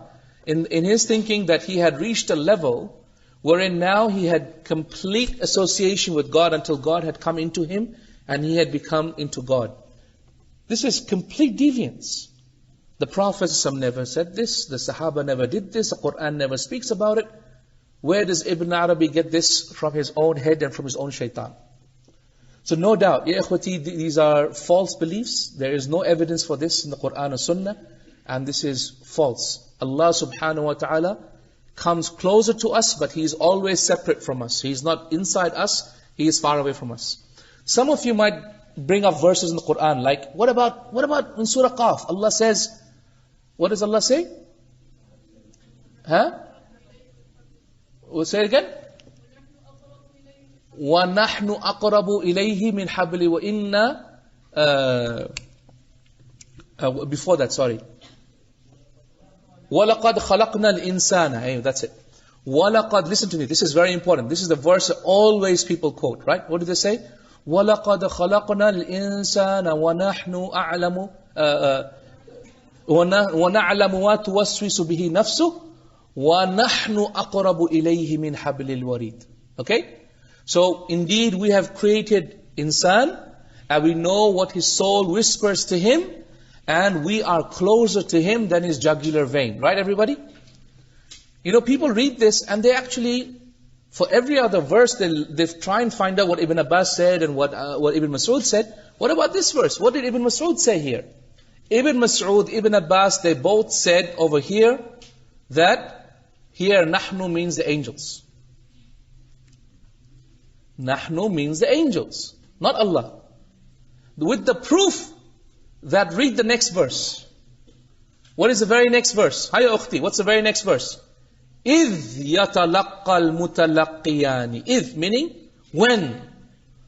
So you see, most of the problem with people who take verses in the Quran, they don't read the first verse and the second verse. Meaning the one before it and the one after it. If you take the verse right after it, it says, إِذْ يَتَلَقَّى الْمُتَلَقِّيَانِ عن اليمين وعن الشمال قعيد. So نحن أقرب إليه من حبل الوريد. When the two angels that are taking down every single thing, the one sitting to the right, one sitting to the left, and always attentive, ready to write down. So we are closer to him than the jugular vein when the two angels are about to write down. So therefore this is in reference to the angels. Right, so don't use this verse to mean God is inside us, within us, etc. That's haram, la yajuz. No Muslim can ever say that. No Muslim can ever quote that, inshallah. Let me finish this off, inshallah. Inshallah, keep your questions, inshallah, and I'll come back to this. The last part of Tawheed, the ikhwati, is to know about Tawheed Uluhiyya. Is to how to worship Allah. This is very important. This is very important. Why is this important? Because this is the whole reason why Allah sent Muhammad sallallahu alaihi wasallam. The whole reason Allah subhanahu wa ta'ala sent Rasulullah sallallahu alaihi wasallam is not about Tawheed Rububiyyah, because everyone believes in it. And also Allah's names and attributes, well, a lot of mushrikeen don't actually have problems about that. The problem really is in Tawheed Uluhiyya, is in worshipping only one God. That's where everyone goes wrong. And that is why the prophets were sent. وَلَقَدْ بَعَثْنَا فِي كُلِّ أُمَّةٍ رَسُولًا أَنْ يَعْبُدُوا اللَّهَ وَاجْتَنِبُوا الطَّاغُوتَ. We sent a prophet to every single people to worship only one God. أَنْ يَعْبُدُوا اللَّهَ, to worship only one God, meaning the main purpose was Tawheed Uluhiyya, is to worship only one God. So okay, Tawheed happens in the following ways. Number one, Tawheed happens in calling to Allah Azza wa Jal. So we should not call anyone other than Allah Azza wa Jal, right? Why is dua worship? That's because Rasulullah said dua is worship. In the authentic hadith in Bukhari, he said, dua huwa al-ibadah. Verily dua is worship. Okay? So calling on Allah is worship. It's very important to realize this. On the other hand, when you go to the mazars, for example, and this guy is calling upon Abdul Qadir Jilani, he doesn't consider it shirk. I said, Bhai Sahib, ye shirk hai. Said, no, it's not shirk. So why not? Why is it not shirk? I'm just calling the guy. Ya Abdul Qadir. Remember me? Ayat hame. Remember I saw you last year. Yeah, man, how is it not shirk? Well, Allah is saying, Allah considers dua to be ibadah.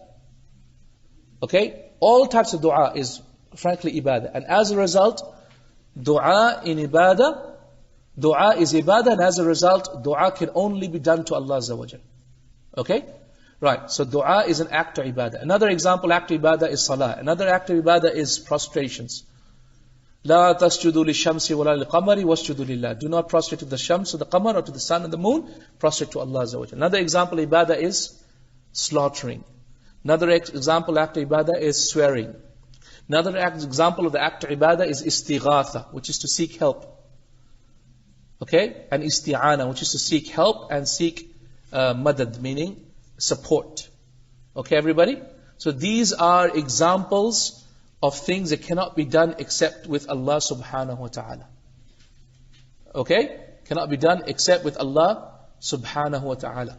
Right. Can I give you an example now? If I am standing here now in this Huda podium, and I'm saying, Ya Abdul Qadir, save me.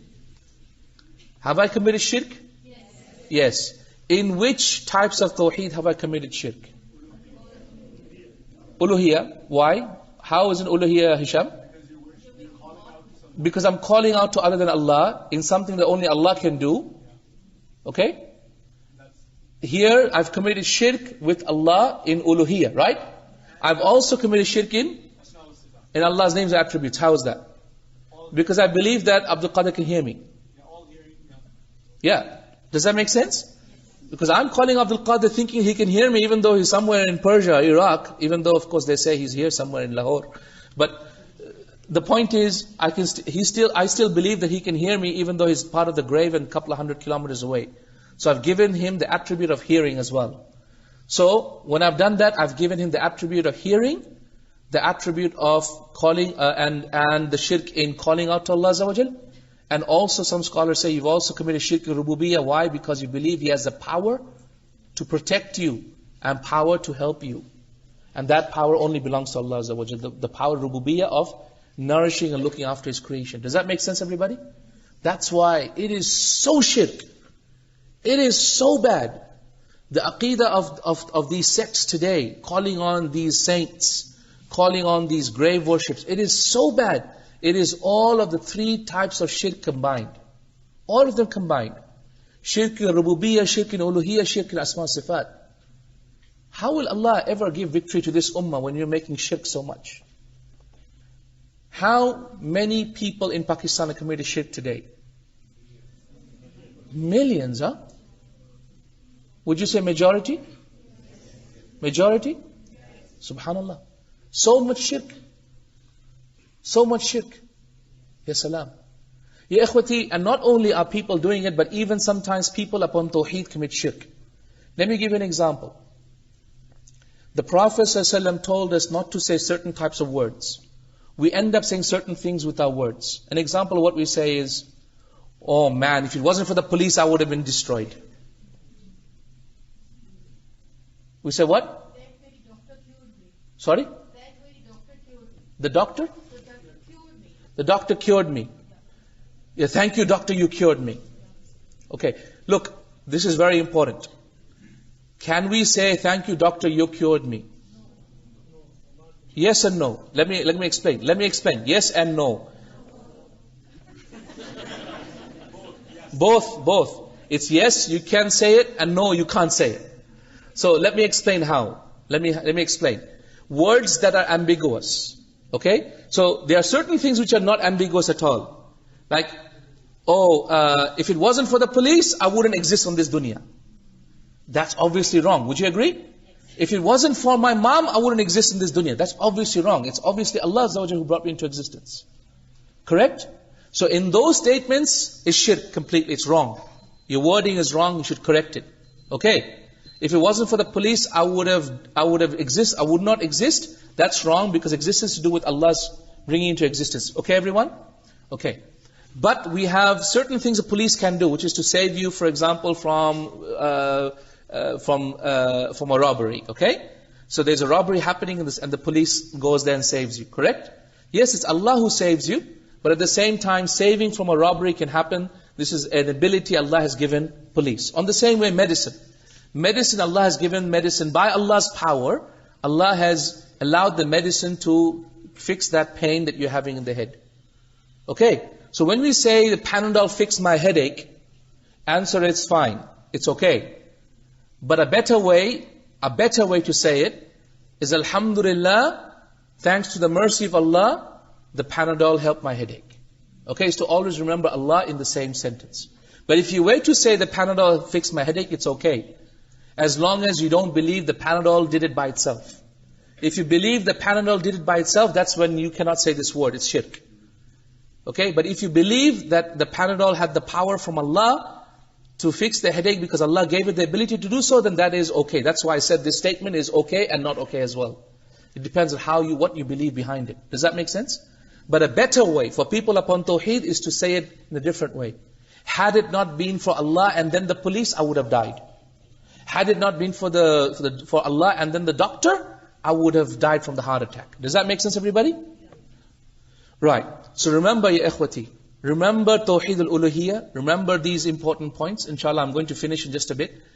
Remember these important points, these are absolutely critical. Tawheed in Allah's names and attributes, Tawheed in Rububiyyah and Tawheed in Uluhiyyah. These are the absolute critical elements of believing in Allah subhanahu wa ta'ala today. Please, ya ikhwati, whatever you do, do not die except upon Tawheed. Because Rasulullah ﷺ said, the Prophet ﷺ said, that whoever does not commit shirk with Allah Azza wa Jalla and dies upon Tawheed, all his other sins Allah will forgive. As long as you don't commit shirk with Allah Azza wa Jalla. Right? So it's very important. Very, very important. If the only thing you do is to teach yourself Tawheed very strongly, your children, make sure your family doesn't commit at all shirk with Allah Azza wa Jalla. It's the only thing you end up doing. Alhamdulillah. Rejoice in the fact that inshallah Allah will forgive everything else. Inshallah. Okay? And that is the hadith of Rasulullah ﷺ where he told Mu'adh that Mu'adh, Allah subhanahu wa ta'ala has made it upon himself that if you worship only Allah and not associate any partners with Him and not commit any shirk with Him, that He will not punish you in the fire. Okay? So ikhwati, may Allah subhanahu wa ta'ala save me and save you and save my children and your children and our families from ever committing shirk with Allah Azza wa Jalla, knowingly or unknowingly. and ever falling into this haram. May Allah subhanahu wa ta'ala make us of those people who learn about Allah Azza wa Jal, about His haqq upon us, His true rights upon us, and our duty towards Him, inshaAllah. May Allah subhanahu wa ta'ala give us the ability to revise this knowledge again and again and again, so it is sharp and strong in our minds, and inshaAllah ta'ala, so that we live in this dunya and die upon tawheed of Allah subhanahu wa ta'ala. Jazakumullah khair. Thank you for listening. I hope you benefited some things at least. And inshallah ta'ala, we will carry on these classes tomorrow in this book, inshallah, that we are starting. Please be sharp, 10 o'clock sharp. I am almost sure that the very next day you're going to say we need to start at 9, because it is so interesting. And inshallah ta'ala, we will learn a lot of things. Make sure you bring your notepads and books. And inshallah ta'ala, we will learn a lot of new terms and new things and new people's names, etc. inshallah, and that you will bi'idhnillah benefit yourself through. A copy of this can be found outside, and you can purchase, I think, or take. Is it available? Purchase outside, inshallah. Please make sure you get a copy of this, inshallah, for tomorrow. Jazakumullah khair. Assalamu alaikum wa rahmatullahi wa barakatuh. Oh, okay. We have around 10 minutes until Adhan. So we're going to have a small little question answer session. We'll take one question from the brothers, then one question from the sisters, and inshallah one written question then. But before we take our questions, I would like to make a smaller announcement before you guys run off. The announcement is that inshallah tomorrow is the class. We've already discussed that. But after the class, there is also a science exhibition in F8. In the old Al-Huda. So inshallah Shaykh Tawfique will be there as well, and you all are invited as well. Inshallah, if you have more questions about that, you could ask one of the staff members, or you could ask me as well. And inshallah we'll have one question from the brothers, one question from the sisters, and then a couple of written questions as well. Thank you. We only have 10 minutes, so please make them brief. Right, ikhwati, make it quick, short, sharp, sweet. If you want to. Taib, bismillah. Okay, question here. How is it considered in Islam for migrating to foreign countries? Okay, I'm not going to answer questions that are not relevant, but if you have questions regarding migrating to foreign countries, you can speak to the migration consultants. But my sincere advice to you all is to make sure you protect your children's iman and their Islam. It's very important, and inshallah that is what is more important than anything else, inshallah. I started studying medicine at the age of 28, very late. I didn't start early. I did actually. Then I left it, and then I went back again. My point to you is, please don't be so afraid about science and maths and English, etc. First fix their deen. Inshallah, time will come. The world is a very different place. Today, learning happens all throughout. I mean, I had people studying with me in medicine who are 50 years old. So the point of the matter is, your kids' degrees and this degree, that degree, it'll happen, inshallah. It'll happen. There's no rush. But the most important thing is fix the iman, fix the Islam, fix the Arabic, fix the Quran. That's really important, inshallah. Other degrees will come with time, inshallah. Will come with time, bi'idhnillah, inshallah. Okay, brief introduction to yourself and Mercy Mission. Yes, I'm Tawfique Chowdhury. I'm the chairman of an organization called Mercy Mission. Mercy Mission is a not-for-profit Muslim community development organization that works in 8 countries worldwide. We focus on 2 things. We focus on education and social services. And our aim is to help the Muslim Ummah come closer to the Prophet ﷺ's vision, which is to bring the world towards a situation where Muslims are pious, confident, self-sufficient and selfless. We focus on education and social services. So we have institutes of education like Al-Kawthar Institute, which you will hear about more, inshallah. We have other ways of educational products that we have, such as schools. Seven Skies International is a brand of schools the Mercy Mission opens up worldwide. We do in social services, we do many different products. We have National Zakat Foundation in UK.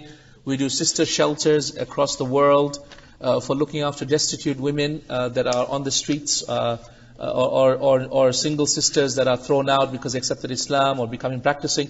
So we have these sort of social services. You can find out more about them, inshallah.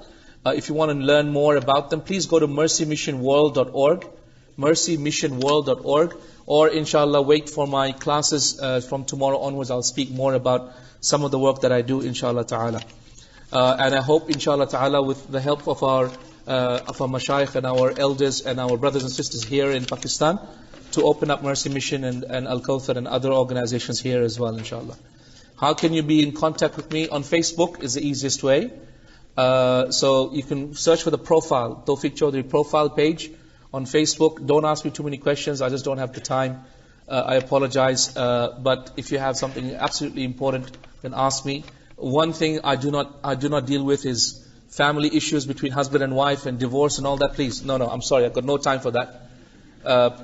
Please go to somewhere else, some other books that you can read. Unfortunately, I don't deal with those issues, but anything else, simple stuff, inshallah, within my knowledge, I'll be able to help you, inshallah. Okay, questions from the brothers? Anyone? Yes, Akhi, quickly.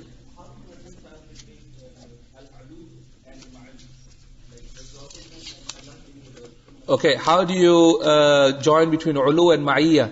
Well, we join between the two by saying that Allah subhanahu wa ta'ala is Himself, His That, His Self, is above the seven heavens in the direction of up, and He is above the seven heavens, but at the same time He is with us in two ways. He is with us with His knowledge, which is general across all human beings. He knows every single thing that moves, any creature, any idea, any thought in our hearts, any thinking in our minds. He knows everything, right? And He is with us, meaning He is with us by way of helping. إِذْهَبَا إِلَى فِرْعَوْنَ. And then He said what? إِنَّنِي مَعَكُمَا أَسْمَعُ وَأَرَى. Yeah? I am with you, meaning with my help and my support. So we say Allah subhanahu wa ta'ala by His self is above the seven heavens, but He is with us by His help and with His support, inshallah. Just like, for example, I can go to Lahore and I know, for example, Hisham's with me. Meaning, or Brother Zia is with me, for example. He's with me, meaning, even though he's not next to me in the car, I know he's with me, meaning he's supporting me in my work in Lahore. So I say, Zia is with me. Who's with you? Zia is with you, Hisham's with you, so-and-so is with you. Does that make sense? Yeah, and so the Arabs used to say that kunna fi safar wal qamaru ma'ana. We were on the trip whilst the moon was with us, not physically with us, but it was with us, meaning its light was with us, so we could feel its presence almost. Does that make sense? Okay, question here says, how is your copy of Asma al-Husna authentic? Well, it's not my copy. It's the collection of Ibn Taymiyyah rahimahullah of the Asma al-Husna, and that's how, inshallah ta'ala, we know it's authentic. I won't have enough time to give you all the evidences where every single ayah or every single name has been derived from. But inshallah, if time wills, another time when I come back and I teach this over a few months, then I'll be able to give you the evidences of each, inshallah. How to talk to the Sufi people like the way you did about atheists? Well, 5 minutes. Yeah? Remember 5 minutes? Yeah. You know, our problem is, we just rattle on. We don't know how to talk. Look at the Anbiya. Look at the Anbiya. In 5 minutes, he taught Musa, right? Musa ﷺ taught Firaun that he was not God. 5 minutes, 5 questions, 2-3 questions, that's it. End of story. We rattle on and on and on and on. That's because we don't know how to answer properly. And that's why, remember the uppercut. Yeah? Sharpen your words, sharpen your answers so that you have very simple, quick answers. Don't debate. That's why in Islam we don't debate. We don't seek to debate. Though debating is a sunnah. Debating is a sunnah. The Sahaba would debate the mushrikeen. The Prophet was told to debate them with ahsan al-bayan. Allah subhanahu wa ta'ala told us in the Quran about how Musa was sent to debate Firaun, and Ibrahim debated, alayhi salatu debated Nimrod. So it's actually sunnah to do so. But please, prepare.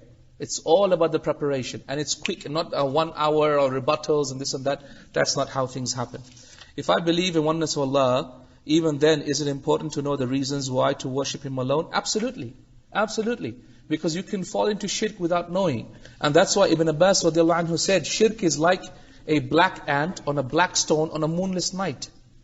A black ant on a black stone on a moonless night. It creeps into you without you even realizing. And that is why the Sahaba would constantly ask Allah Azza wa Jalla for protection against shirk. Okay? Right. Last couple of questions. It says, is it necessary to follow a particular fiqh? Well, if you are learning, obviously you're going to follow a particular fiqh. Like for example here, you're learning from Dr Farhat Hashmi, hafidhahullah. You're following her fiqh. You're learning her opinions. You're basically following her madhab. She has her own madhab because she's a learned person herself.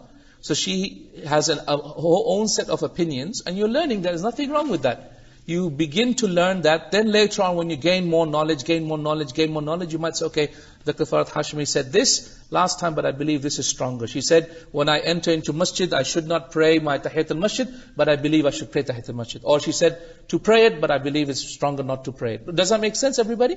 So everyone has their own set of fiqh. I have my own fiqh. When I was learning from my shaykh, who was a Hanbali scholar. He taught me the Hanbali madhab.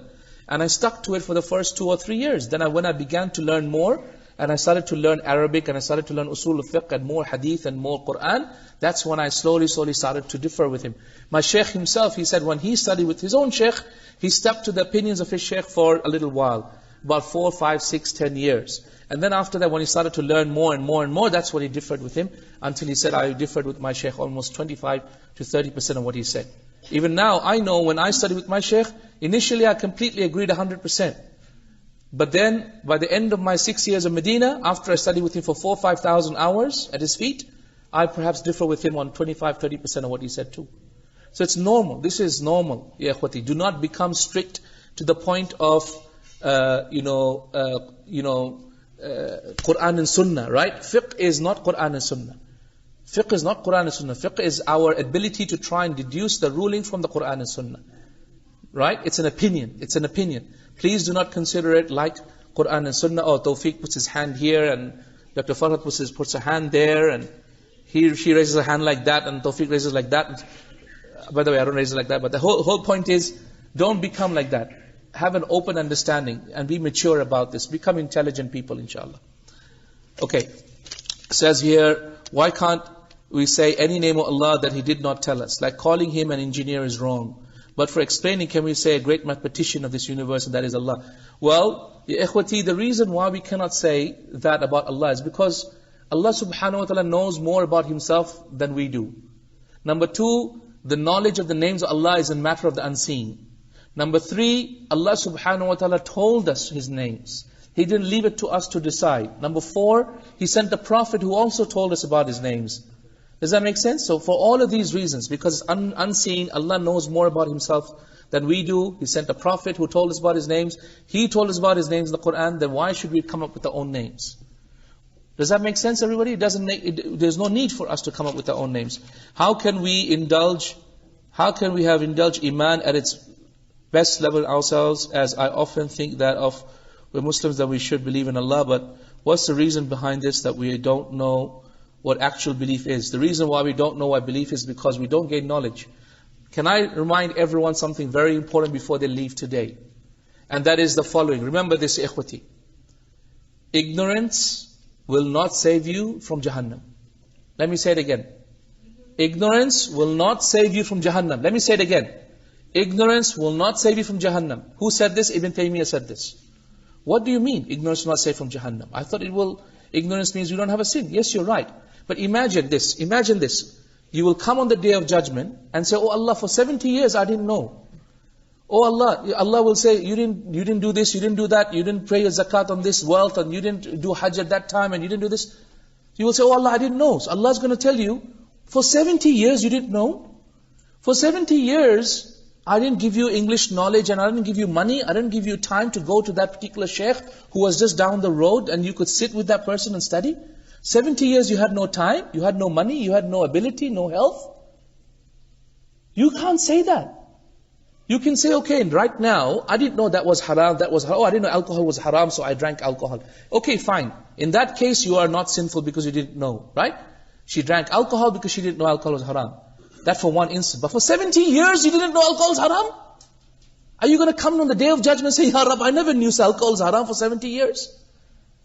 What is it going to do? Allah subhanahu wa ta'ala is going to say, okay, it's alright, my slave didn't know for 70 years. No, Allah is going to put you in Jahannam. Why? Because you didn't choose to know. You chose not to know. You chose not to come and learn. You chose to be dumb and ignorant. And that's why the Muslimin out there, you know how they say, no, I don't want to gain knowledge. If I gain knowledge, too many things become haram upon me. Isn't that right? Some people say that. I say, wallahi, you're mistaken. If you don't gain knowledge, there are so many things you will not know that you are wrong in, and Allah will take you to account for it on the day of judgment. That's the musibah. So you must gain knowledge. There's no excuse for not gaining knowledge. No excuse for not gaining knowledge. Jazakallah khair. Thank you everyone. I'm sorry I can't take any more questions. Inshallah tomorrow, when we have a chance to take our our course, inshallah, we will take a lot more. Please be sharp on time, 10 a.m. And inshallah ta'ala, make sure you have this book with you, and we'll start very sharp, and it'll be upstairs, inshallah ta'ala. Sorry? And if the sisters can go up, inshallah, so we can pray here, that would be great, inshallah. Jazakallah khair. Assalamu alaikum wa rahmatullahi wa barakatuh.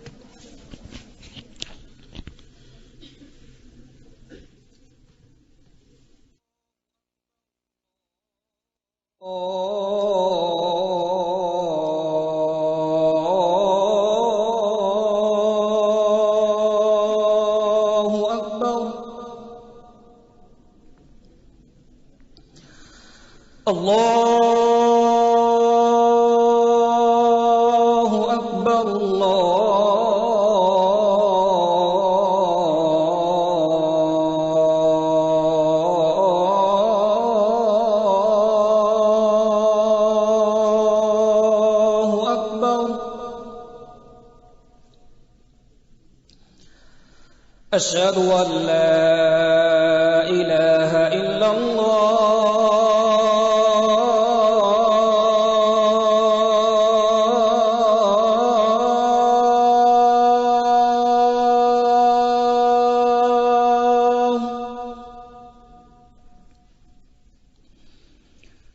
أشهد أن لا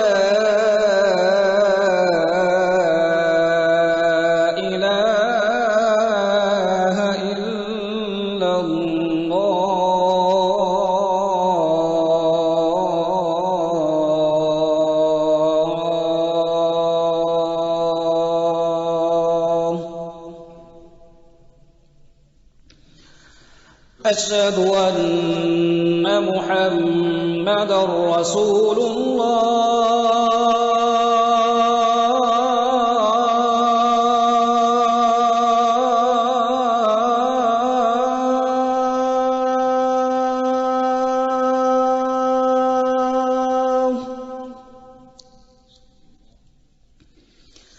أشهد أن محمدًا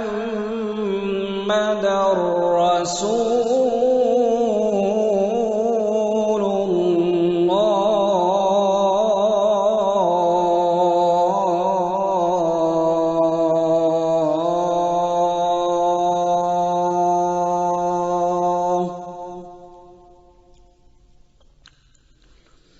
حي على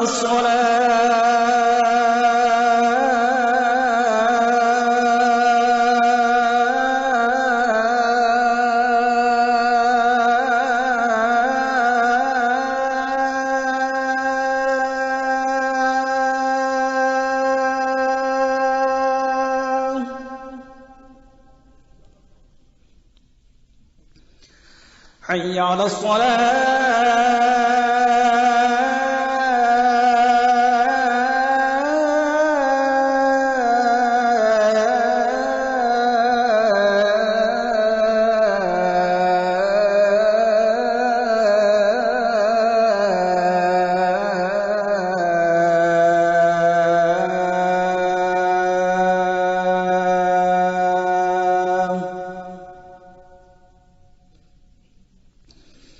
حي على الفلاح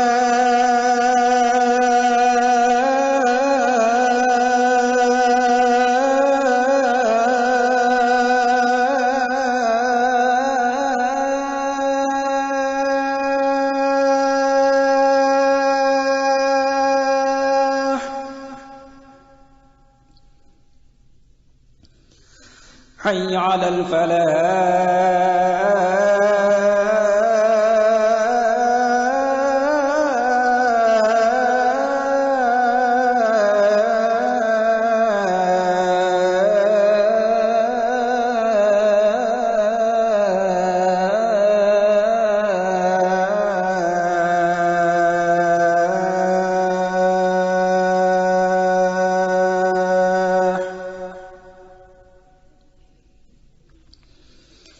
الله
الله أكبر الله أكبر أشهد أن لا إله إلا الله أشهد أن محمد رسول الله حي على الصلاة حي على الفلاح قد قامت الصلاة قد قامت الصلاة الله أكبر لا إله إلا الله. استووا واستقيموا وتراصوا. Straighten your lines, please. Fill up your gaps.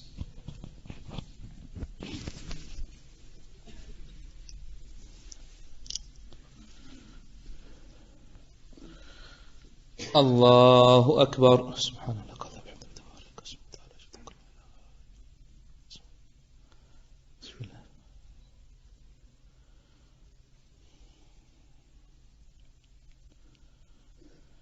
الحمد لله رب العالمين الرحمن الرحيم مالك يوم الدين إياك نعبد وإياك نستعين اهدنا الصراط المستقيم صراط الذين أنعمت عليهم غير المغضوب عليهم ولا الضالين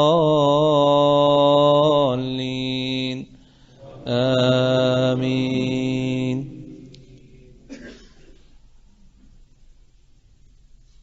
والضحى والليل إذا سجى ما ودعك ربك وما قلى وللآخرة خير لك من الأولى ولسوف يعطيك ربك فترضى ألم يجدك يتيما فآوى ووجدك ضالا فهدى ووجدك عائلا فأغنى فأما اليتيم فلا تقهر وأما السائل فلا تنهر وأما بنعمة ربك فحدث. الله أكبر.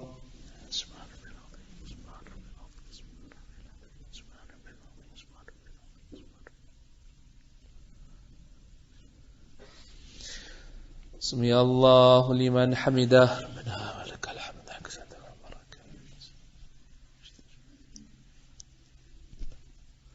الله أكبر.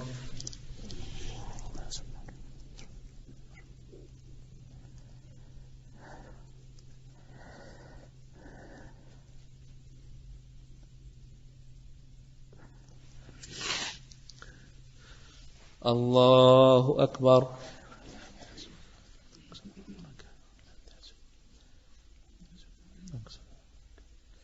الله أكبر.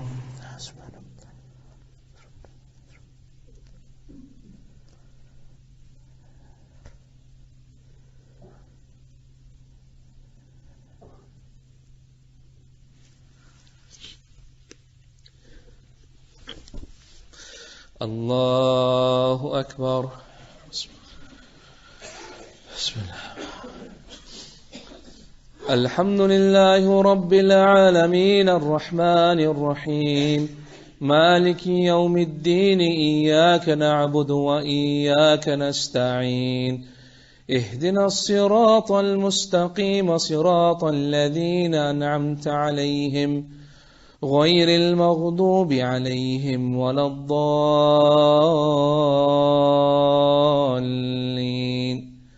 آمين.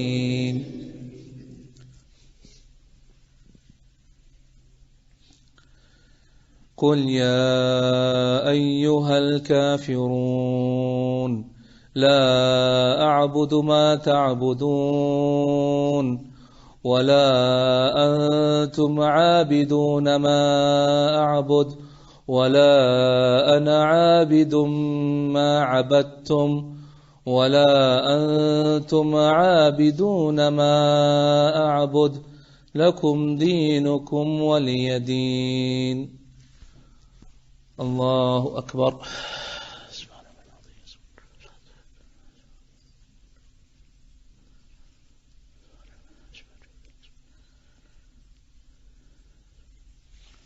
سمع الله لمن حمده ربنا ولك الحمد.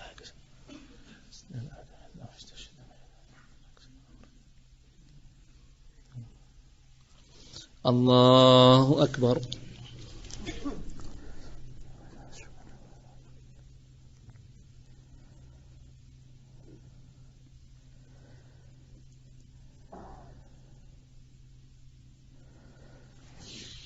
الله أكبر.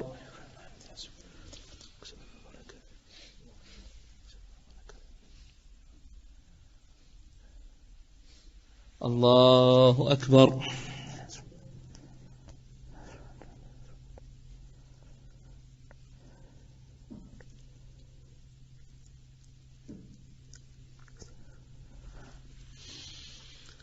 الله أكبر. تحيات الله.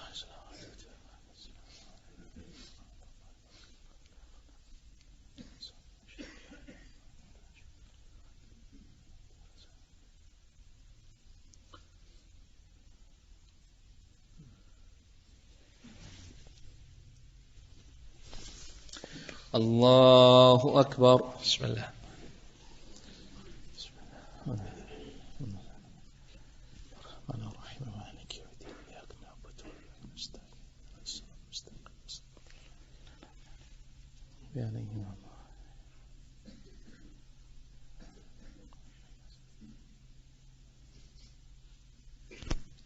الله أكبر.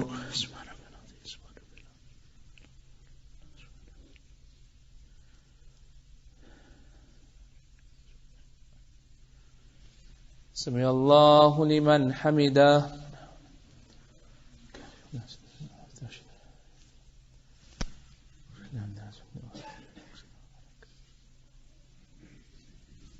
الله أكبر.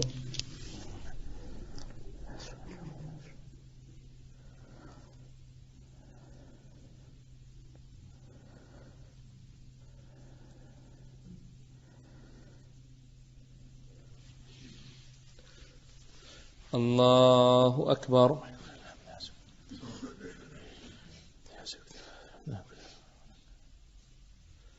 الله أكبر.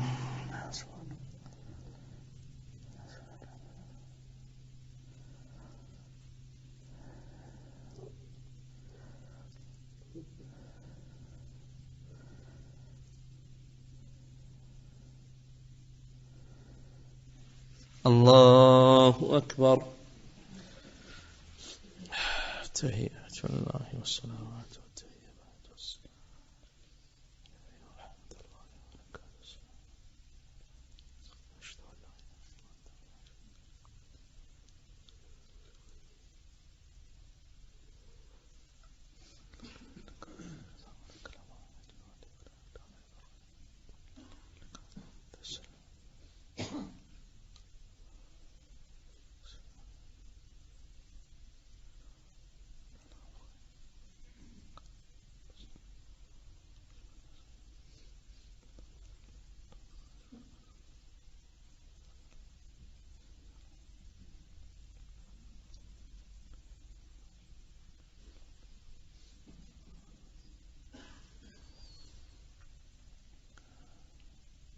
السلام عليكم ورحمة الله. السلام عليكم ورحمة الله.